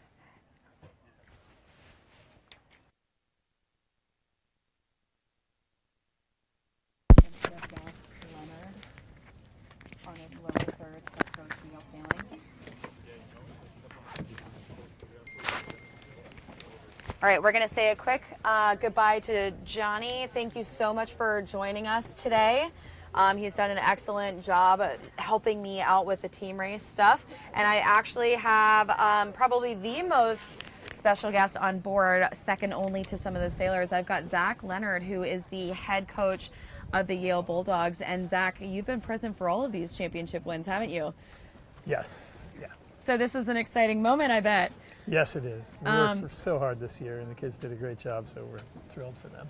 So we have 1 whole year in the making, and we have several years of this program. And of those years, we do have some of these seniors. They actually won the last time that Yale won, so they're going out as a 2-time national team race champion. I also brought up that you guys joined Tufts and St. Mary's as 2 teams that also have 5 overall wins in the history of Team Race Nationals, and the only one to beat that out is Navy. How do you feel adding that to your record at Yale? Humbled. We're especially when comparing to the great Navy teams that Gary Bodie coached and I competed against in college. But I'm just really happy for the kids right now. We need to let him go at some point once they get in. Okay, and lastly, so going into tomorrow, obviously you already have the championship title. Going into tomorrow, I'm sure you guys are going to hit the water in Corinthian spirit, knowing that there's so much left to be raced. But going into tomorrow, are we going to see the same players? Are they going to be keen to get out on the water? I'm sure they've got some fight left in them. They do. We'll have to decide that tonight because Sean is still quite sick, and we may try to get him some more respite before the fleet racing, but we'll see. If he's feeling better, then we would like to have the same team sail. Seems like the right thing to do. Let's go ahead and just cut it out then. All right, so I just want to personally congratulate you for whatever that means comparatively on an excellent championship sail. It has been just as awe-inspiring as we saw the women duke it out in some of those rough conditions the other day. Really exciting to see such a commanding performance, the seniors to be able to put another nationals on their belt. So congratulations to you and your program. You're taking home the wood. Thank you as so much. everybody says. Okay, well, I'm sure you want to go join the team, so I'm going to let you out of here. But Zach, congratulations. You're out of here, and it sounds like we've got some stuff going on down on the dock.